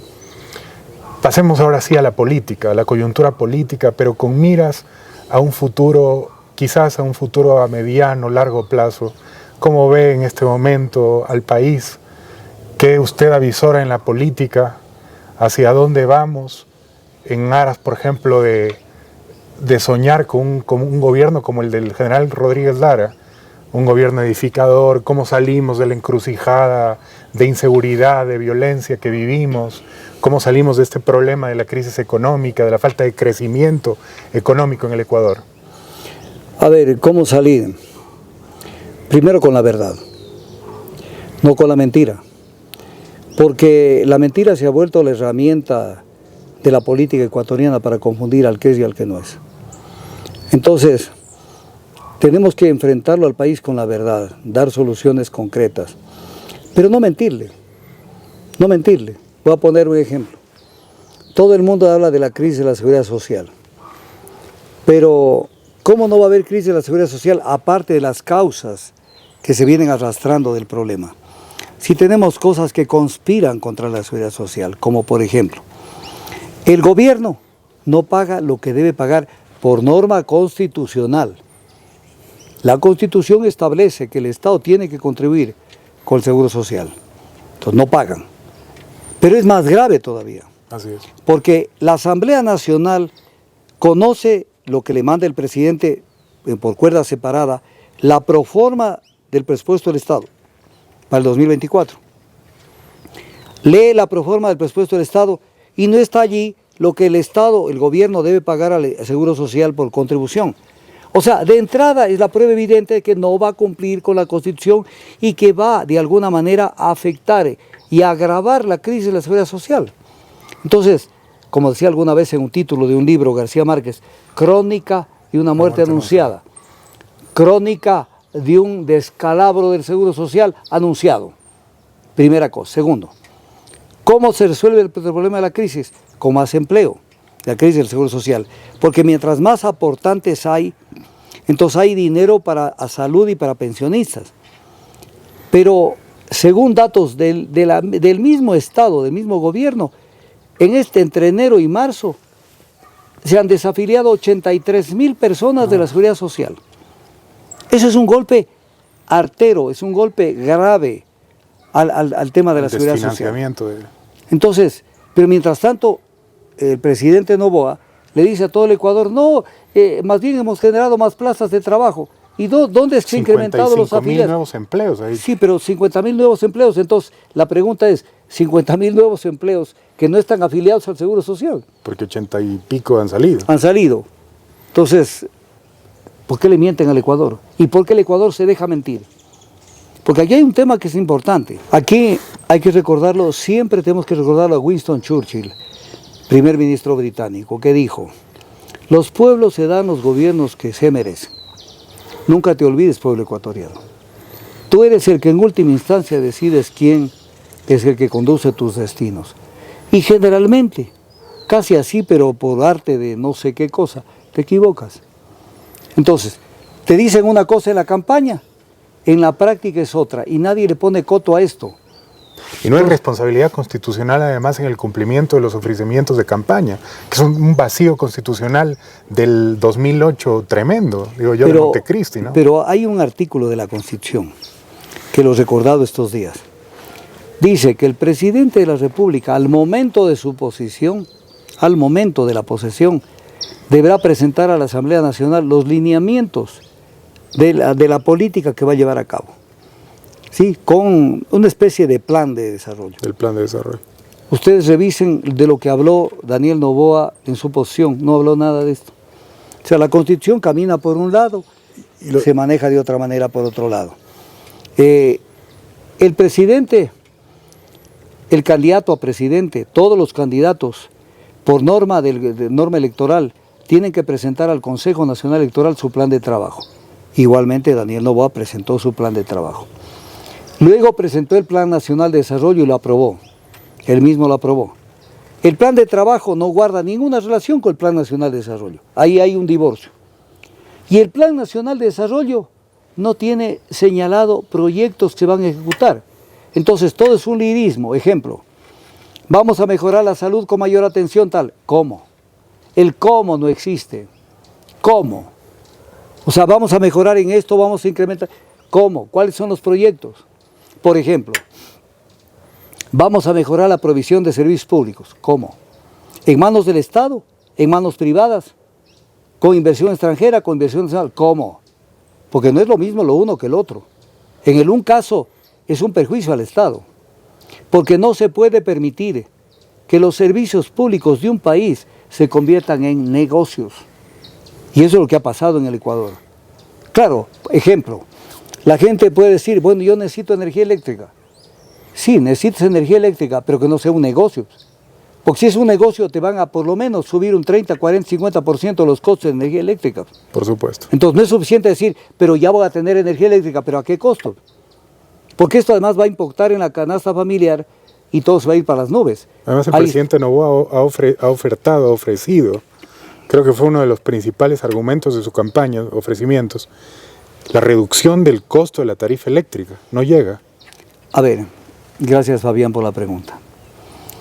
A ver, la presencia del capital privado siempre encarece cualquier tipo de servicio, porque aparte de los costos de producción que manejan ellos y que nunca son más baratos que los que hace el Estado ecuatoriano.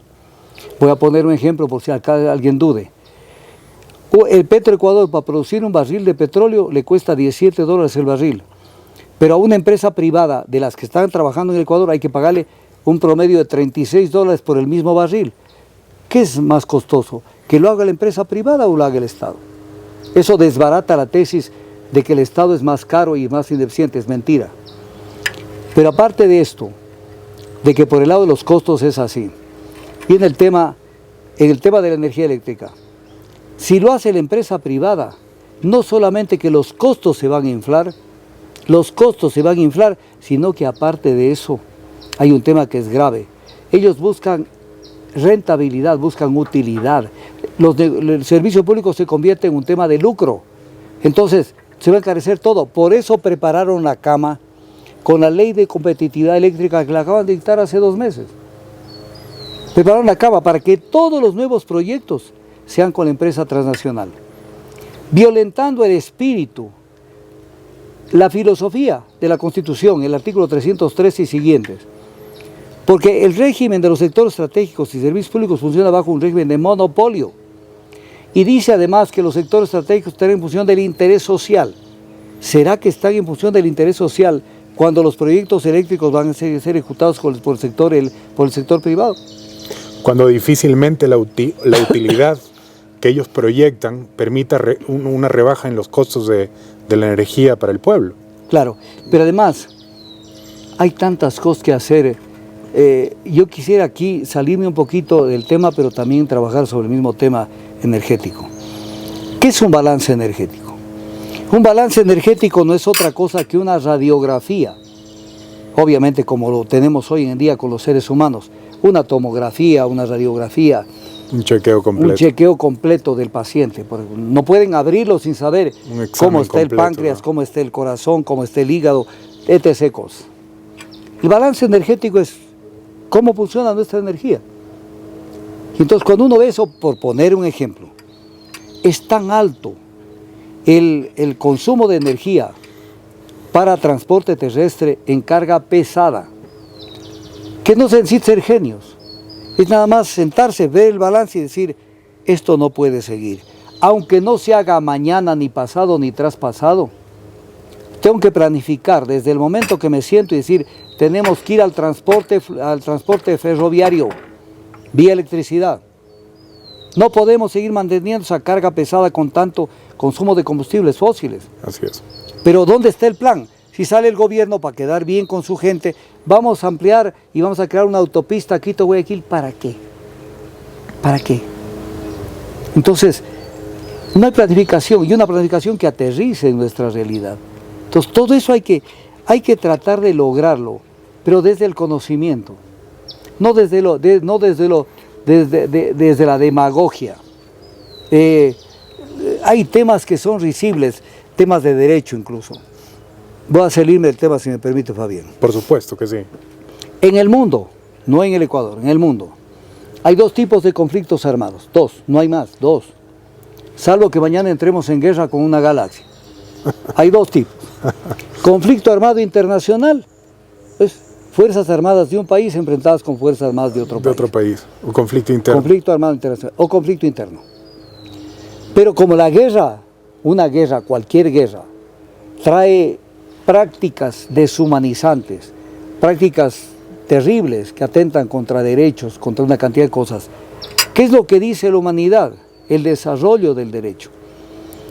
Que había que dictar normativas para que, más allá de que de hecho la guerra ya es un atentado contra la vida y contra la sinrazón. Aparte de eso, que la guerra se conduzca bajo ciertos parámetros. Y entonces, tanto en guerra internacional cuanto en guerra interna, o conflicto armado internacional o conflicto armado interno, funciona el derecho internacional humanitario o el derecho nacional humanitario. Funciona. Viene la Corte Constitucional y en la declaratoria del estado de excepción del presidente Noboa sobre el tema del conflicto armado interno, le quita la parte de que las Fuerzas Armadas tienen que conducir sus operaciones militares mediante el derecho internacional humanitario. O sea, lo que está diciendo la Corte es, hagan lo que les dé la gana en materia de conflicto armado interno y no se sujeten al derecho internacional humanitario. Pero esta obligatoriedad de someterse al derecho internacional humanitario nace no de lo que nosotros nos dé la gana o no nos dé la gana hacer, sino nace de 2 instrumentos internacionales importantes, de los cuales el Ecuador es miembro y tiene que cumplirlos: la Convención de Ginebra de 1949 y el protocolo adicional al Convenio de Ginebra de 1977. Por lo tanto, el Ecuador está obligado al cumplimiento. Aplicar el derecho internacional humanitario. Primera cosa. Y viene la Corte Constitucional y le elimina esto. O sea, ¿en qué país estamos? En un, ¿Y dónde en un dictamen constitucional que precisamente tendría que, o sea, se entendería que vela por el control de constitucionalidad, pero además en el ámbito del derecho internacional, el cumplimiento y el acatamiento de los tratados internacionales. Y no, sin embargo, no se hace así. No se hace así. Pero aparte de esto, que es gravísimo, de lo cual las universidades, ahí están las facultades de jurisprudencia del Ecuador, del Carchi al Macará y de las Galápagos al Oriente, no dicen pío. Entonces uno dice, ¿dónde están? Viene el otro tema. ¿Cuándo hay la diferencia entre una grave conmoción interna y un conflicto armado interno? Son dos cosas.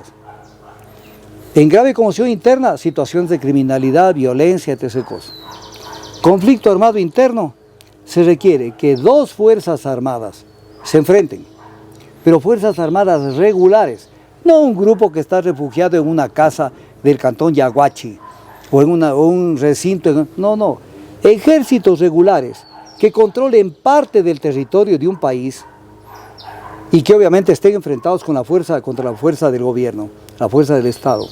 Entonces, dos fuerzas armadas, control territorial y operaciones militares sostenidas bajo un mando. Entonces, voy a poner un ejemplo. Cuando mañana nos digan el cantón Espíndola está tomado por una especie de guerrilla o por una fuerza X, el cantón en su totalidad, no una casa ni 3 casas del cantón Espíndola, entonces les creemos que hay conflicto armado interno, sino no hay conflicto armado interno. Es un invento del gobierno para meter miedo y para hacer que las Fuerzas Armadas tengan protagonismo en el tema, porque si es un tema de seguridad interna, tiene que encargarse la Policía Nacional con el auxilio de las Fuerzas Armadas y no las Fuerzas Armadas con el auxilio de la policía. Parece que lo uno es lo mismo que lo otro y no es lo mismo. Entonces, todo esto pasa a la vista y paciencia del Ecuador, de la gente, y uno dice, ¿y dónde está la gente? ¿O ya no les importa el país? O da un poco la sospecha de que dentro del conflicto armado interno también se busca, digamos, justificando la situación del país, con esto también el paquetazo un poco que ya evidenciamos del gobierno del presidente Noboa, ¿no? O sea, aprovechar las condiciones para darle al pueblo un paquetazo que probablemente lo que busque es solucionar otros temas que no están tan relacionados con el conflicto armado, que a lo mejor debería ser otra figura, la figura de la grave conmoción interna. Fabián, esto me hace recordar un hecho histórico mundial. Cuando las fuerzas de Hitler no tenía razón para dar el salto cualitativo y tomarse el poder en Alemania. Entonces fraguaron, el tema es que la gente llega a unos niveles insospechados, fraguaron un autoatentado contra la Bundestag. Y entonces, para culpar a los socialdemócratas, pero todo orquestado porque los que prendieron el fuego fueron ellos. Y entonces el pretexto, y entonces nos tomamos el poder. Aquí hasta dónde es el pretexto para tomarse la economía del Ecuador, para perennizarse, porque ¿qué es lo que quieren? ¿Por qué quieren el poder del Estado? ¿Quieren para generar mejores días para el Ecuador? No, quieren para generar mejores días para la casta económica, social y política que domina el Ecuador con apoyo del poder mediático. Con ellos, eso es lo que están buscando hacer. Entonces arman este tipo de consultas, donde hay 6 consultas que no tienen sentido, porque se pueden resolver mediante una simple reforma legal. Pero ¿qué dicen? ¿Y qué dice el presidente del Congreso de la Asamblea Nacional, Kronfle? Dice, no, en este caso tenemos que primero ir a la consulta, pero si la consulta legal no causa efectos jurídicos vinculantes. Ejemplo, si en la consulta tú, ecuatoriano, dices, ¿quieres que las armas, municiones y etc. cosas que se capturen pasen al arsenal del ejército, de las Fuerzas Armadas? Va a decir la gente sí, pero no pasa nada más que eso. ¿Cuándo tiene un efecto? Cuando esto es reformado en el Código Orgánico Integral Penal. Y eso no se está provocando con la consulta. Y Kronfle dice, primero necesitamos ver la consulta. ¿Por qué? Porque esas son las preguntas que son las preguntas anzuelo, para hacer que la gente crea que se está trabajando en función de la seguridad, para que le aprueben lo que el gobierno quiere. La precarización laboral, la extradición, el anular las acciones de todo tipo, acción de protección, vías data, todo ese tipo de acciones de todo tipo que está contemplado, acciones constitucionales están contempladas en la Constitución, y este tipo de cosas, y también el arbitraje internacional.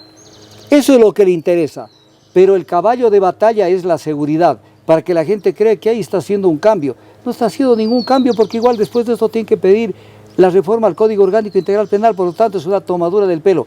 Tú, ecuatoriano y ecuatoriana, te estás dando cuenta de que te están tomando del pelo, te están viendo la cara con esta consulta, pero así de frente.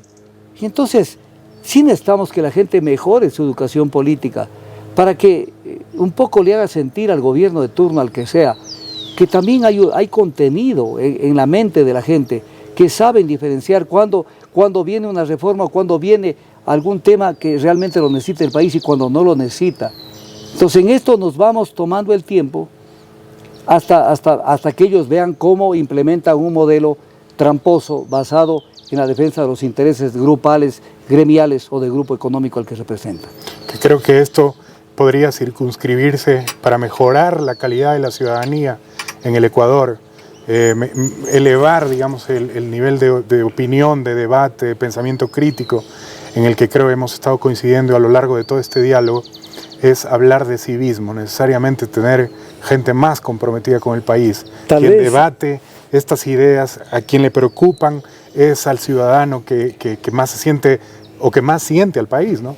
Tal vez me falta poner el ejemplo concreto para que me entiendan. A ver, si por ejemplo en la consulta dijera, ¿quiere usted que se haga tal o cual cosa y que fruto de esto se reforme el Código Orgánico Integral Penal en el artículo tal, cambiando tal artículo por este o haciendo un añadido?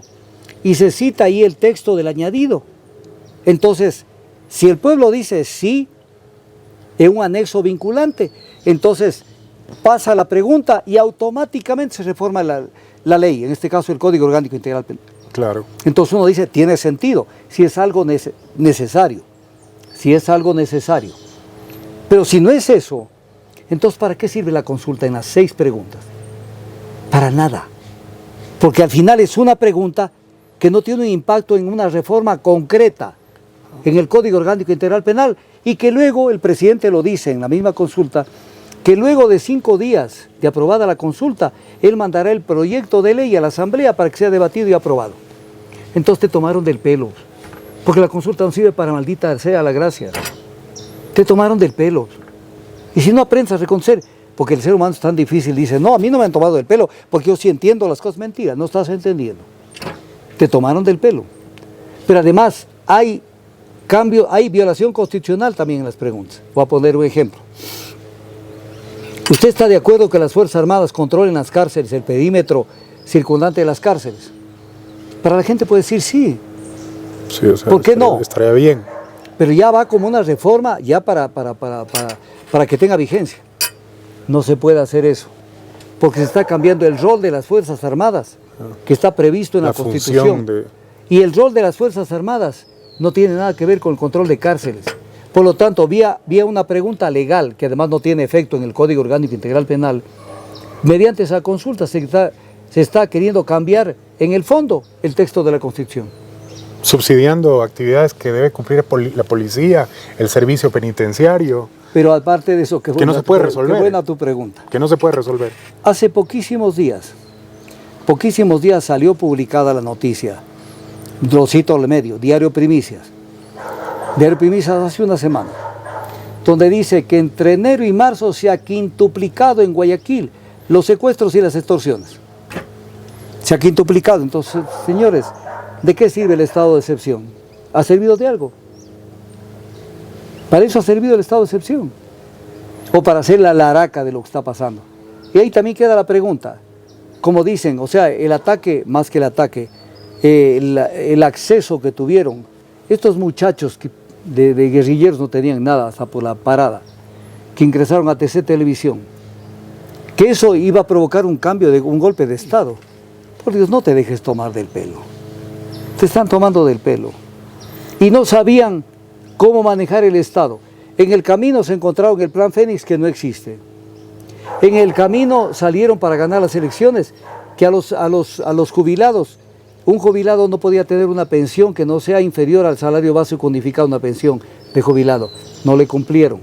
Doctor, nos encontramos en otra locación, en otro ambiente que es su estudio personal, en su hogar, para culminar esta entrevista, en esta última parte, este último segmento, en el que me gustaría escuchar su opinión sobre qué viene para el Ecuador en estas nuevas elecciones. Usted es una figura política, indudablemente una figura nacional, una figura política de izquierda. ¿Cómo ve las opciones de la izquierda, las opciones de la derecha? ¿Qué avisora en estas nuevas elecciones y el porvenir a mediano plazo para el país? A ver, lo primero que tenemos que decir es lo siguiente.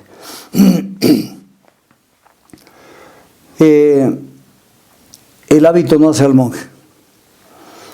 O sea, hay mucha izquierda en el Ecuador que se viste de izquierda, pero que sus actos no son de izquierda. Están contrapuestos. O sea, están simulando ser de izquierda, pero no son de izquierda.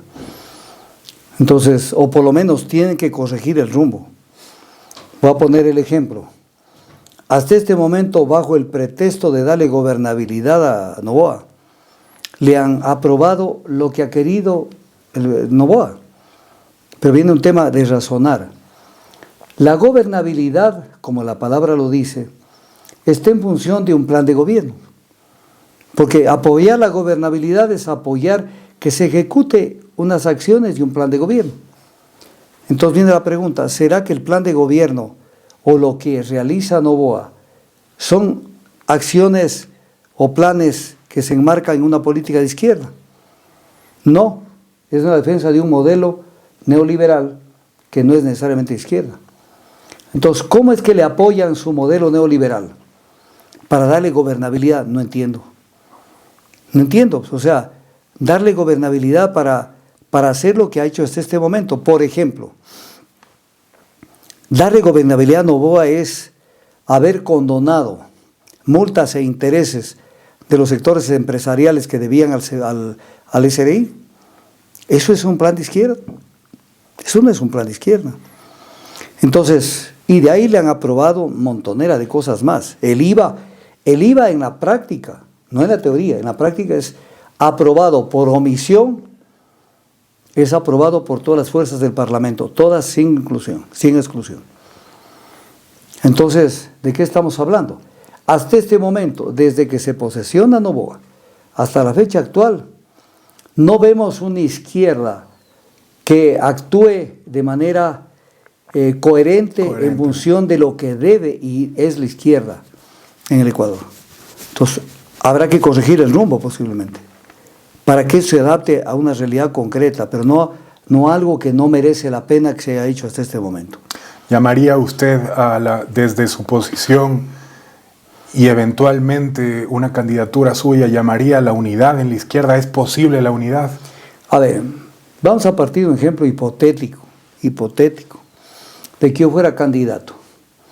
Yo llamaría a la unidad, pero sobre la base de algo concreto. No la unidad por la unidad, unámonos. Pero ¿en base a qué? Pues algo concreto y definido. ¿Qué vamos a hacer? ¿Qué vamos a hacer en términos de reenderezar el Ecuador?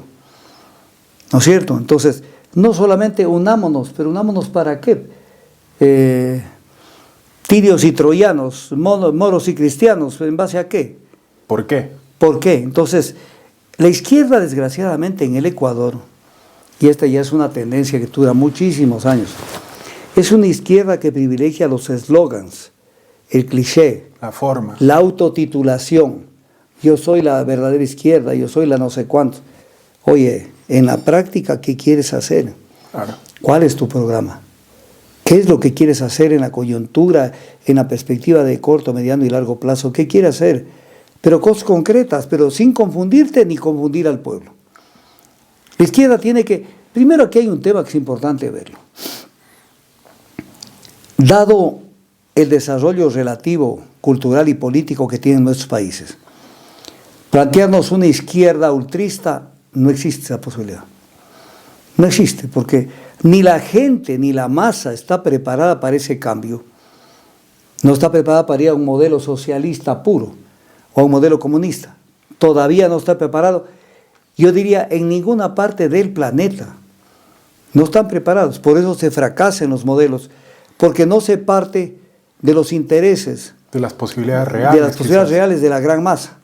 Por eso fracasó la Unión Soviética, por eso China hizo un cambio drástico de ese régimen socialista que quiso implementar, porque el comunismo no ha habido en ninguna parte del mundo. Jamás. Hacia un modelo más bien de capitalismo nacionalista, pongámosle. Entonces, en el caso del Ecuador, lo que nosotros necesitamos es afirmar el sentido nacional, el sentido de patria, y obviamente crear un sistema que nos permita mejorar las condiciones económicas y sociales de vida del Ecuador, protegernos de todo lo que nos pueda perjudicar, dejar de ser ingenuos. El Ecuador es sumamente ingenuo en los temas. Por ejemplo, pretender que hay buena fe en las relaciones internacionales, eso es mentira. Eso es mentira. El pez grande se come al chico, y esto ha sucedido y seguirá sucediendo todavía por mucho tiempo más. El Ecuador es de esos países que se cree candorosamente en una cantidad de cosas que no son prácticas ni viables. Por ejemplo, Brasil se convirtió en una potencia dominadora y colonizadora y explotadora de América Latina. Brasil, nombre y apellido. Brasil, República Federativa de Brasil. En los actos poco comprometida con la integración latinoamericana. Claro, no, definitivamente no. Lo mismo en su momento la Venezuela anterior, Argentina, México. Ellos están en otro mundo. Brasil, ¿qué es lo que hace?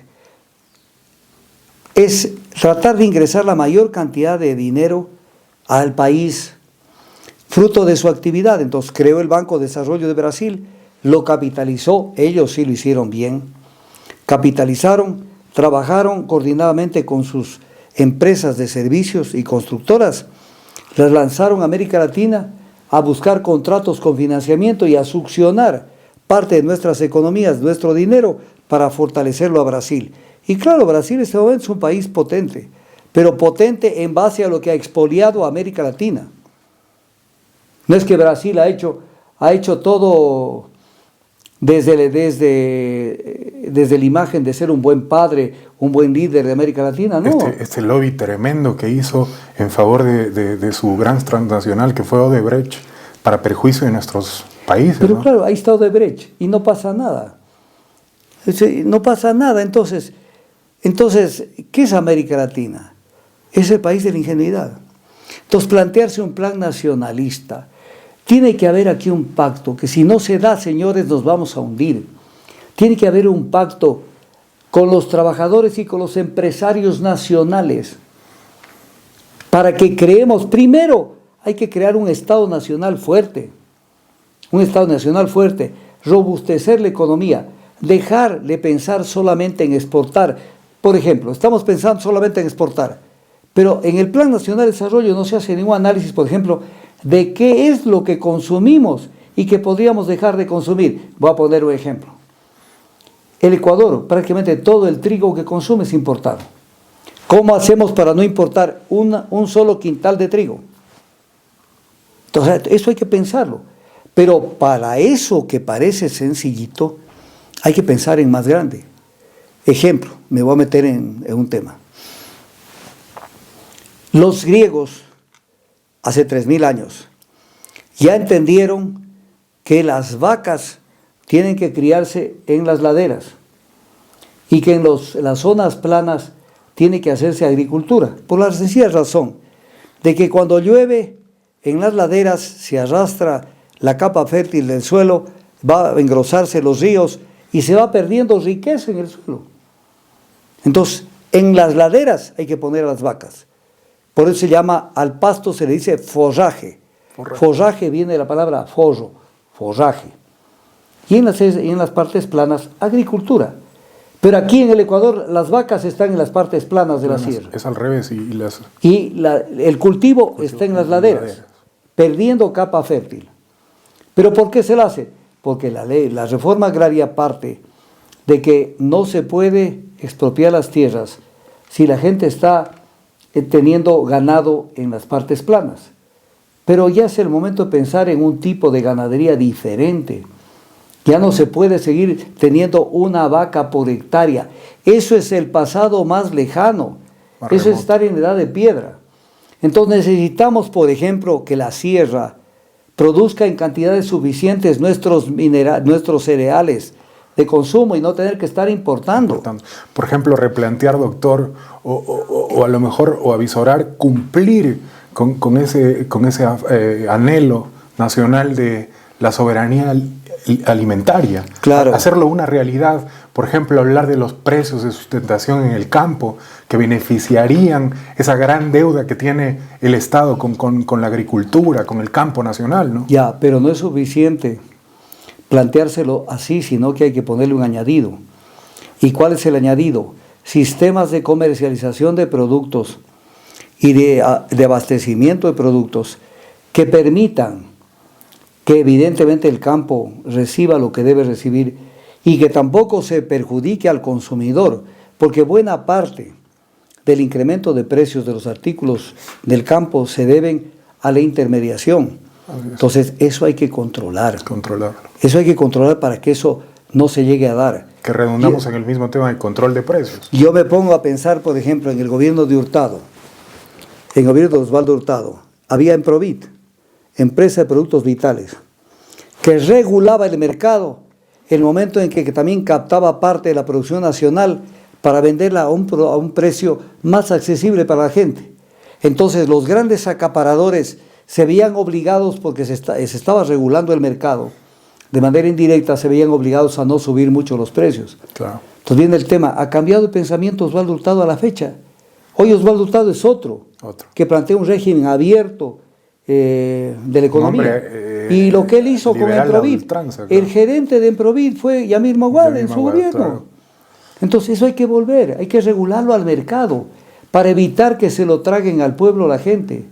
Entonces hay que hacer una cantidad de cosas a nivel nacional, la irrigación.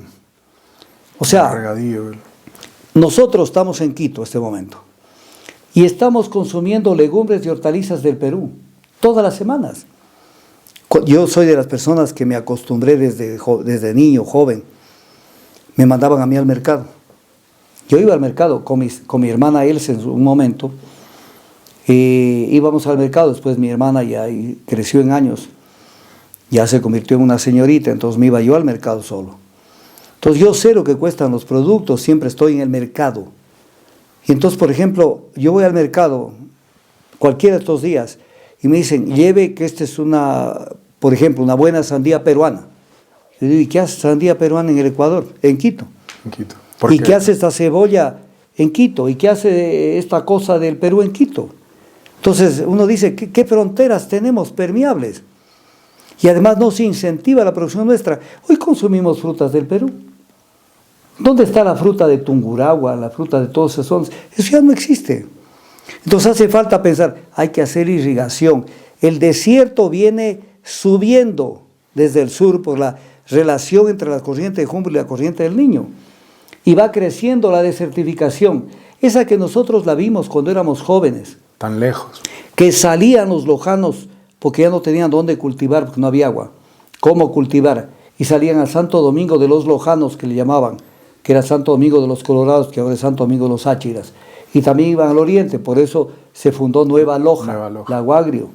Salían a buscar, porque no había irrigación. El Perú montó la presa de Poellos y producen todo lo que les da la regalada gana. Ya ese desierto es todo un verdor enorme. Y nosotros no hemos hecho nada en materia de irrigación, porque la provincia de Loja, que es la más crítica en desertificación, la provincia de Loja da pocos votos para ser presidente de la República. Entonces, todo esto hay que cambiar. Debemos de dejar de tener el mejor parque de Sudamérica, más grande que el Central Park de Nueva York, y tener obras de infraestructura que fomenten que el campo siga cumpliendo su papel. Pero aquí viene un tema importante. Cuando uno analiza las curvas de la población rural y población urbana en el Ecuador, vemos que más o menos en 50 años se han invertido totalmente. Hoy cerca del 25% de la población está en el campo y el 75% en las ciudades. Eso es criminal. Eso es criminal. Pero tenemos otro problema que nadie lo topa. Yo lo he topado varias veces, con tiempo, con gráficos y con todo.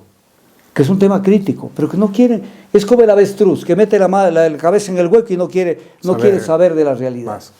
Ecuador, escúchenme esto, lo que me están escuchando, es el país más crítico, porque es el país que tiene mayor número de habitantes por kilómetro cuadrado en América del Sur. El más densamente poblado, ¿no? Entonces, si hay algún país que debe tener obligatoriamente política poblacional y política migratoria, es el Ecuador. Y no la tiene. No solo que no la tiene, sino que, lo voy a poner de otra manera, sí tenemos política poblacional, que es a 180 grados de lo que debíamos tener, que dice la Constitución, los ecuatorianos y ecuatorianas tienen derecho a decidir cuándo, tiempo, 15 años, no importa, cuándo y cuántos hijos tener.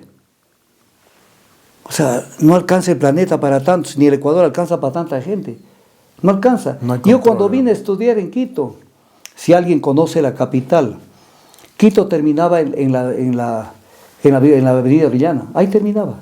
Y la parte sur en la avenida Rodrigo de Chávez, ahí terminaba Quito. Y hoy se extiende. Se derramó para todo lado, con la agravante de que todos son casas de una sola planta, generalmente.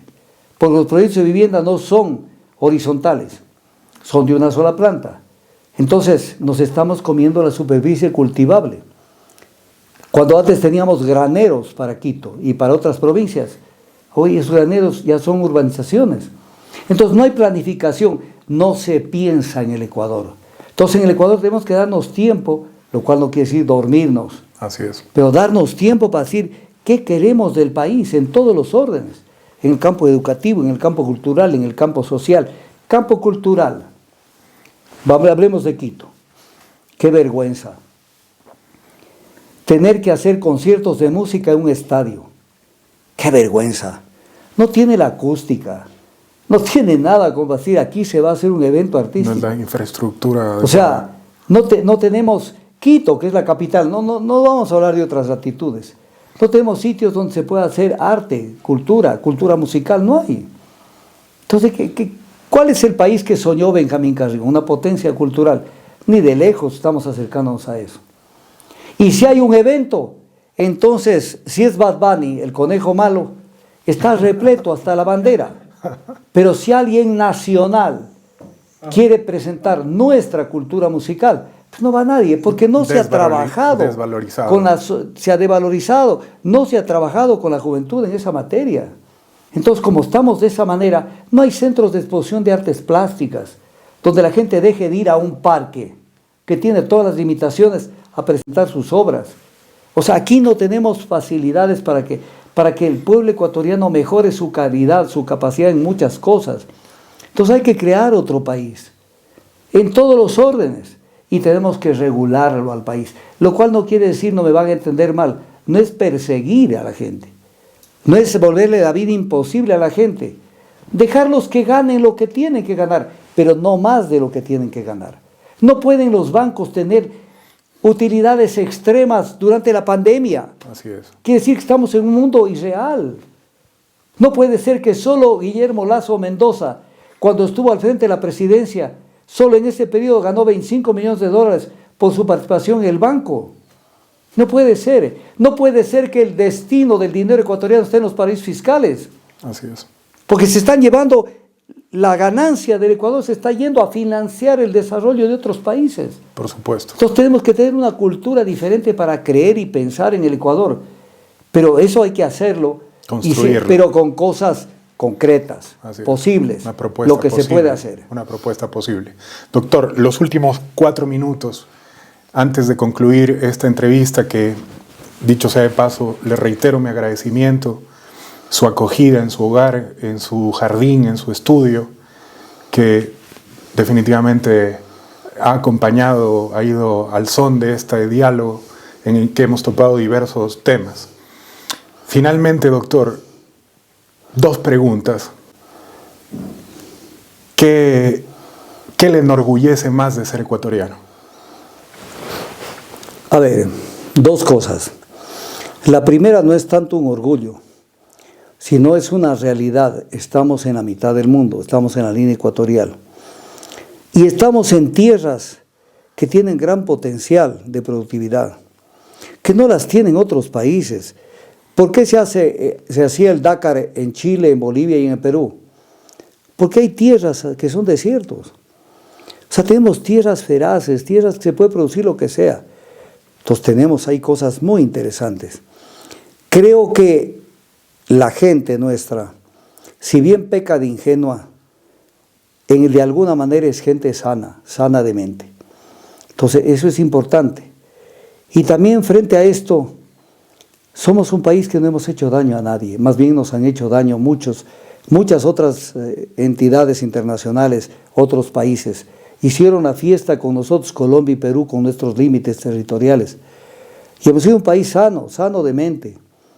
Pero todo eso tenemos que transformarlo y ponerlo al servicio de la construcción de una sociedad más habitable, más vivible. Y lo podemos hacer, pero siempre que primero nos interesemos en el Ecuador. Segundo, no seamos objeto de caer en demagogias baratas y plantear cosas concretas, pero cosas posibles, reales, pero también fuertes, a las que no hay que tirarse para atrás. Eso hay que hacerlo, de tal manera de que tengamos, me acuerdo en el gobierno de Rodríguez Lara, se habló de la conscripción civil, o sea, los estudiantes que ya no solamente vayan a aprender a manejar un arma ante la eventualidad de un conflicto con el Perú, sino también que en esa edad y en ese momento contribuyen al desarrollo. Por ejemplo, los ponían a sembrar árboles en toda esa zona de la provincia de Chimborazo, en esa zona que se llama Palmira, que era un desierto, claro. Lo convirtieron en un bosque. Entonces tienen sentido todas las pasantías que deben hacer en todas las disciplinas en el Ecuador los estudiantes universitarios, para que por lo menos un año de su formación, postformación, la dediquen y la pongan al servicio de la gente en todos los órdenes, no solo en el campo médico, ni en el campo jurídico, en todos los órdenes. Necesitamos una sociedad más fraterna, más comprometida con la gente. Necesitamos eso, y que no nos miremos ni las regiones ni las provincias como enemigos. Tenemos que complementarnos y facilitarnos.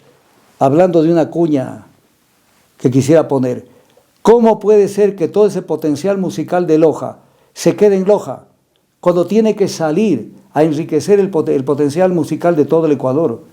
Yo les hago un llamado a los lojanos. Y en el pasado hubieron cosas importantes cuando salía el conjunto universitario, salían numerosas caravanas de músicos a dar muestras de esta actividad tan importante de la vida. Hay que fomentar eso y hay que inundarlo al Ecuador de ese tipo de actividades, porque eso fomenta un buen espíritu, fomenta una buena cultura. Hay tanto por hacerse en el Ecuador dentro de lo posible, pero menos politiquía barata y menos demagogia. Cosas concretas, posibles, que se las puede y se las debe hacer. Voy a poner un ejemplo. El Ecuador necesita del ITT. Necesita, y tarde que temprano, van a tener que tomar la decisión, porque no podemos morirnos de sed junto a la fuente. Pero ok, que ese petróleo del ITT, que es un plus de la economía, vaya a un fondo que sirva para una cantidad de cosas que son importantes para el Ecuador. Que sirva para eso, pero que no vaya a la licuadora, porque en la licuadora la plata no está bien invertida. Voy a hacerles este ejemplo. Si ustedes analizan todo lo que se ha hecho en infraestructura en los últimos 15 años, todo lo que se ha hecho, sumen 5.000 millones en hidroeléctricas, 2.000 millones en carreteras y así, no llegan a 10.000. Pero ¿por qué la deuda es 6 veces? ¿Por qué es la deuda 6 veces? Claro. Porque la gran parte de la deuda fue al caño. No se invirtió. Hay que invertir en proyectos de recuperación inmediata de la inversión y que esa infraestructura sirva para potencializar nuestra economía. Bienvenido un crédito para que sirva para ser mejores, para ser más fuertes, pero no un crédito que nos sirva para eso. Entonces, endeudémonos todo lo que sea, pero para algo concreto. Pero no, crédito más el crédito, más el crédito, más el crédito, pero que no va a la infraestructura, no va al desarrollo del Ecuador. Del país. Entonces, hay mucho por hacer, Fabián, mucho. Pero desde una perspectiva, primero para eso necesita conocimiento. Porque desde el desconocimiento no se puede hacer nada. Entonces, conocimiento y actitud para implementar cualquier medida que se tenga que tomar en beneficio del desarrollo del Ecuador. Finalmente, doctor, ¿cuál es la mayor inspiración o cuál ha sido la mayor inspiración a lo largo de su vida? La mayor inspiración, he tenido varias inspiraciones. La huella que dejó mi padre, un hombre recto, íntegro. Y cuento una anécdota. Un día, nosotros no vivíamos en una situación de pobreza, pero tampoco teníamos un exceso de dinero. Y un día nos golpearon la puerta en Loja, una persona que no sabíamos quién era. Y esa persona, le abrimos con mi hermana Elsa la puerta y nos regaló un gallo vivo. Caramba, en ese entonces no es como ahora que vas a cada rato al supermercado de lo que sea y compras un pollo y como que sí te alcanza y compras el pollo. Entonces comer pollo era una a las 500, o un gallo. Y entonces ese gallo llegó directo a la cocina y mi hermana, que era muy hábil, lo peló inmediatamente. No estaba mi mamá en la casa, no estaba mi otra hermana en la casa, mis otra hermana tampoco. Entonces estábamos solo los dos y mi hermana Elsa lo peló e inmediatamente la olla y el gallo fue a parar en la olla. Cuando sucede que ya vino la hora de comer y el gallo ya estaba listo para comer. Y entonces llega mi papá y lo primero que pregunta, dice, ¿y este gallo? Y nosotros desde el ingeniero le decimos, lo dejó fulano, te dejó regalando. Y se armó la de San Quintín. Dije, ¿y cómo ustedes se atrevieron a recibir ese gallo? Si es una persona que me pide un favor que yo no se lo puedo hacer, porque no debo hacérselo. Y entonces nunca hemos comido un gallo tan amargo como ese. Porque mi papá nos puso esa guía de mi papá, esa guía de humanidad de mi mamá. El haber compartido tantos años con el mejor ejemplo de bondad y de sabiduría que fue mi esposa. En el tema del hogar han sido 3 puntales básicos. Mi esposa fue una luz al lado mía. Yo me siento pequeño frente a ella. Pero ya en el campo internacional, yo lo leo todos los días y lo vuelvo a releer y lo veo con más profundidad a Jesús. Un referente, pero del verdadero Jesús, no el del que lo venden, del que lo venden cambiado, porque la iglesia lo maquilla y es otro Jesús. Simón Bolívar. Nuestro gran libertador. Así han habido gente que a uno lo marca. Estudiar la vida de Simón Bolívar a uno lo marca para entender ese ser que lo dejó todo. Cuando muere Bolívar en Santa Marta, no tenía camisa para que lo amortajen. El hombre más rico de Venezuela. Y entonces tuvieron que ponerle la camisa del general Laurencio Silva. O sea, esa gente que ha señalado un camino. Hombres y en el Ecuador también ha habido gente increíble. Entonces, esos ejemplos hay que emularlos, hay que seguirlos, que son referentes. Un Jesús que no es lo que la gente piensa. Cuando a Jesús lo llevan al templo, a presentarlo al templo a los 40 días de que dio a luz María, Simeón le dice a María, este será signo de contradicción. O sea, le está diciendo, este no vino de perita dulce, no fue monedita de oro para quedar bien con todos. Con él te mides a favor de qué estás, o estás acá o estás acá, en la mitad no hay nada. Con Jesús no hay neutralidad, que es lo que le encanta a la gente. Yo ni acá, no. Cómprate un pleito. La neutralidad es estar siempre a favor del que agrede, del que abusa, del explotador. Y Jesús dice, el que no está conmigo está contra mí. El que no está conmigo está contra mí. Contra mí quiere decir su doctrina. E incluso rompe un mito. Cuando dice, en una familia de 5, 3 estarán en contra de 2 y 2 en contra de 3. ¿Qué dice? Que esa alcahuetería es que somos la familia y la familia tiene que estar unida. Sí, pero en la familia entre los 5 hay 2 que están por un camino no sé cuántos y los 3 acá. Claro. O sea, tenemos que ponernos de acuerdo porque si que somos iguales. Entonces un Jesús cuestionador. Lo hubieran llevado preso por haber sacado el látigo. Pero el látigo decía, mi casa de oración no lo van a convertir en un mercado. Ahora todo es mercado. La iglesia vendió las indulgencias. ¿Qué son las indulgencias? El perdón de los pecados se cotizaba. O sea, ese Jesús diferente, ese Bolívar grandioso, ese Alfaro, ese Montalvo, mucha gente que a este país le ha dado luces. Que tenemos que seguir ese ejemplo. Tenemos que seguir ese ejemplo. Caminar por una huella que ya está armada. Entonces, todo se puede hacer en este país. Pero siempre desde 2 cosas. Conocimiento, porque con la ignorancia no se hace nada. Y con actitud. Por eso San Agustín decía, prefiero un enemigo inteligente porque me hace pensar, que un amigo tonto porque me hace errar. Siempre estamos privilegiando al amigo tonto, al que no te dice bien las cosas, porque te dice lo que quieres oír y no lo que debes oír. Por lo tanto, tenemos que cambiar un poco nuestra cultura, nuestra forma de ser, para caminar de mejor manera. Sí se puede construir este país. Tenemos todo para hacerlo. Falta conocimiento y actitud. Sin eso no vamos a ningún lado. Con la recordación de aquellos grandes personajes, extraordinarios personajes, doctor, quiero dar por finalizada esta entrevista agradeciéndoles mucho su atención. Si me permite, solo una cosita. Por supuesto. Escuchen esto. Benedicto XVI, tal vez uno de los papas más inteligentes que ha tenido la Iglesia. Por eso los recluyeron en Castel Gandolfo, porque es demasiado inteligente y decía las cosas como son. Entonces, ellos necesitan papas como el que tenemos o otros más que no trascienden. Benedicto dijo algo que les dejo como un mensaje ahora que se viene la Semana Santa. En uno de sus libros, Jesús de Nazaret, dice: si hoy tuviéramos que elegir entre Jesús y Barrabás, no cabe la menor duda de que eligiéramos a Barrabás. Esa es nuestra humanidad hasta el día de hoy. Esa es nuestra humanidad. Podría ser diferente el camino. Bien, le doy una vez más muchas las gracias, doctor, por su acogida, por su tiempo, por sus reflexiones y entusiasmo, la generosidad con la que nos ha recibido.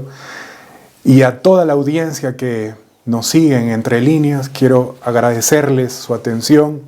No se olviden de dar un like a un me gusta a esta entrevista, a esta valiosa entrevista, y seguir nuestro canal que cada día crece. Muy amables. Muchas gracias. Gracias.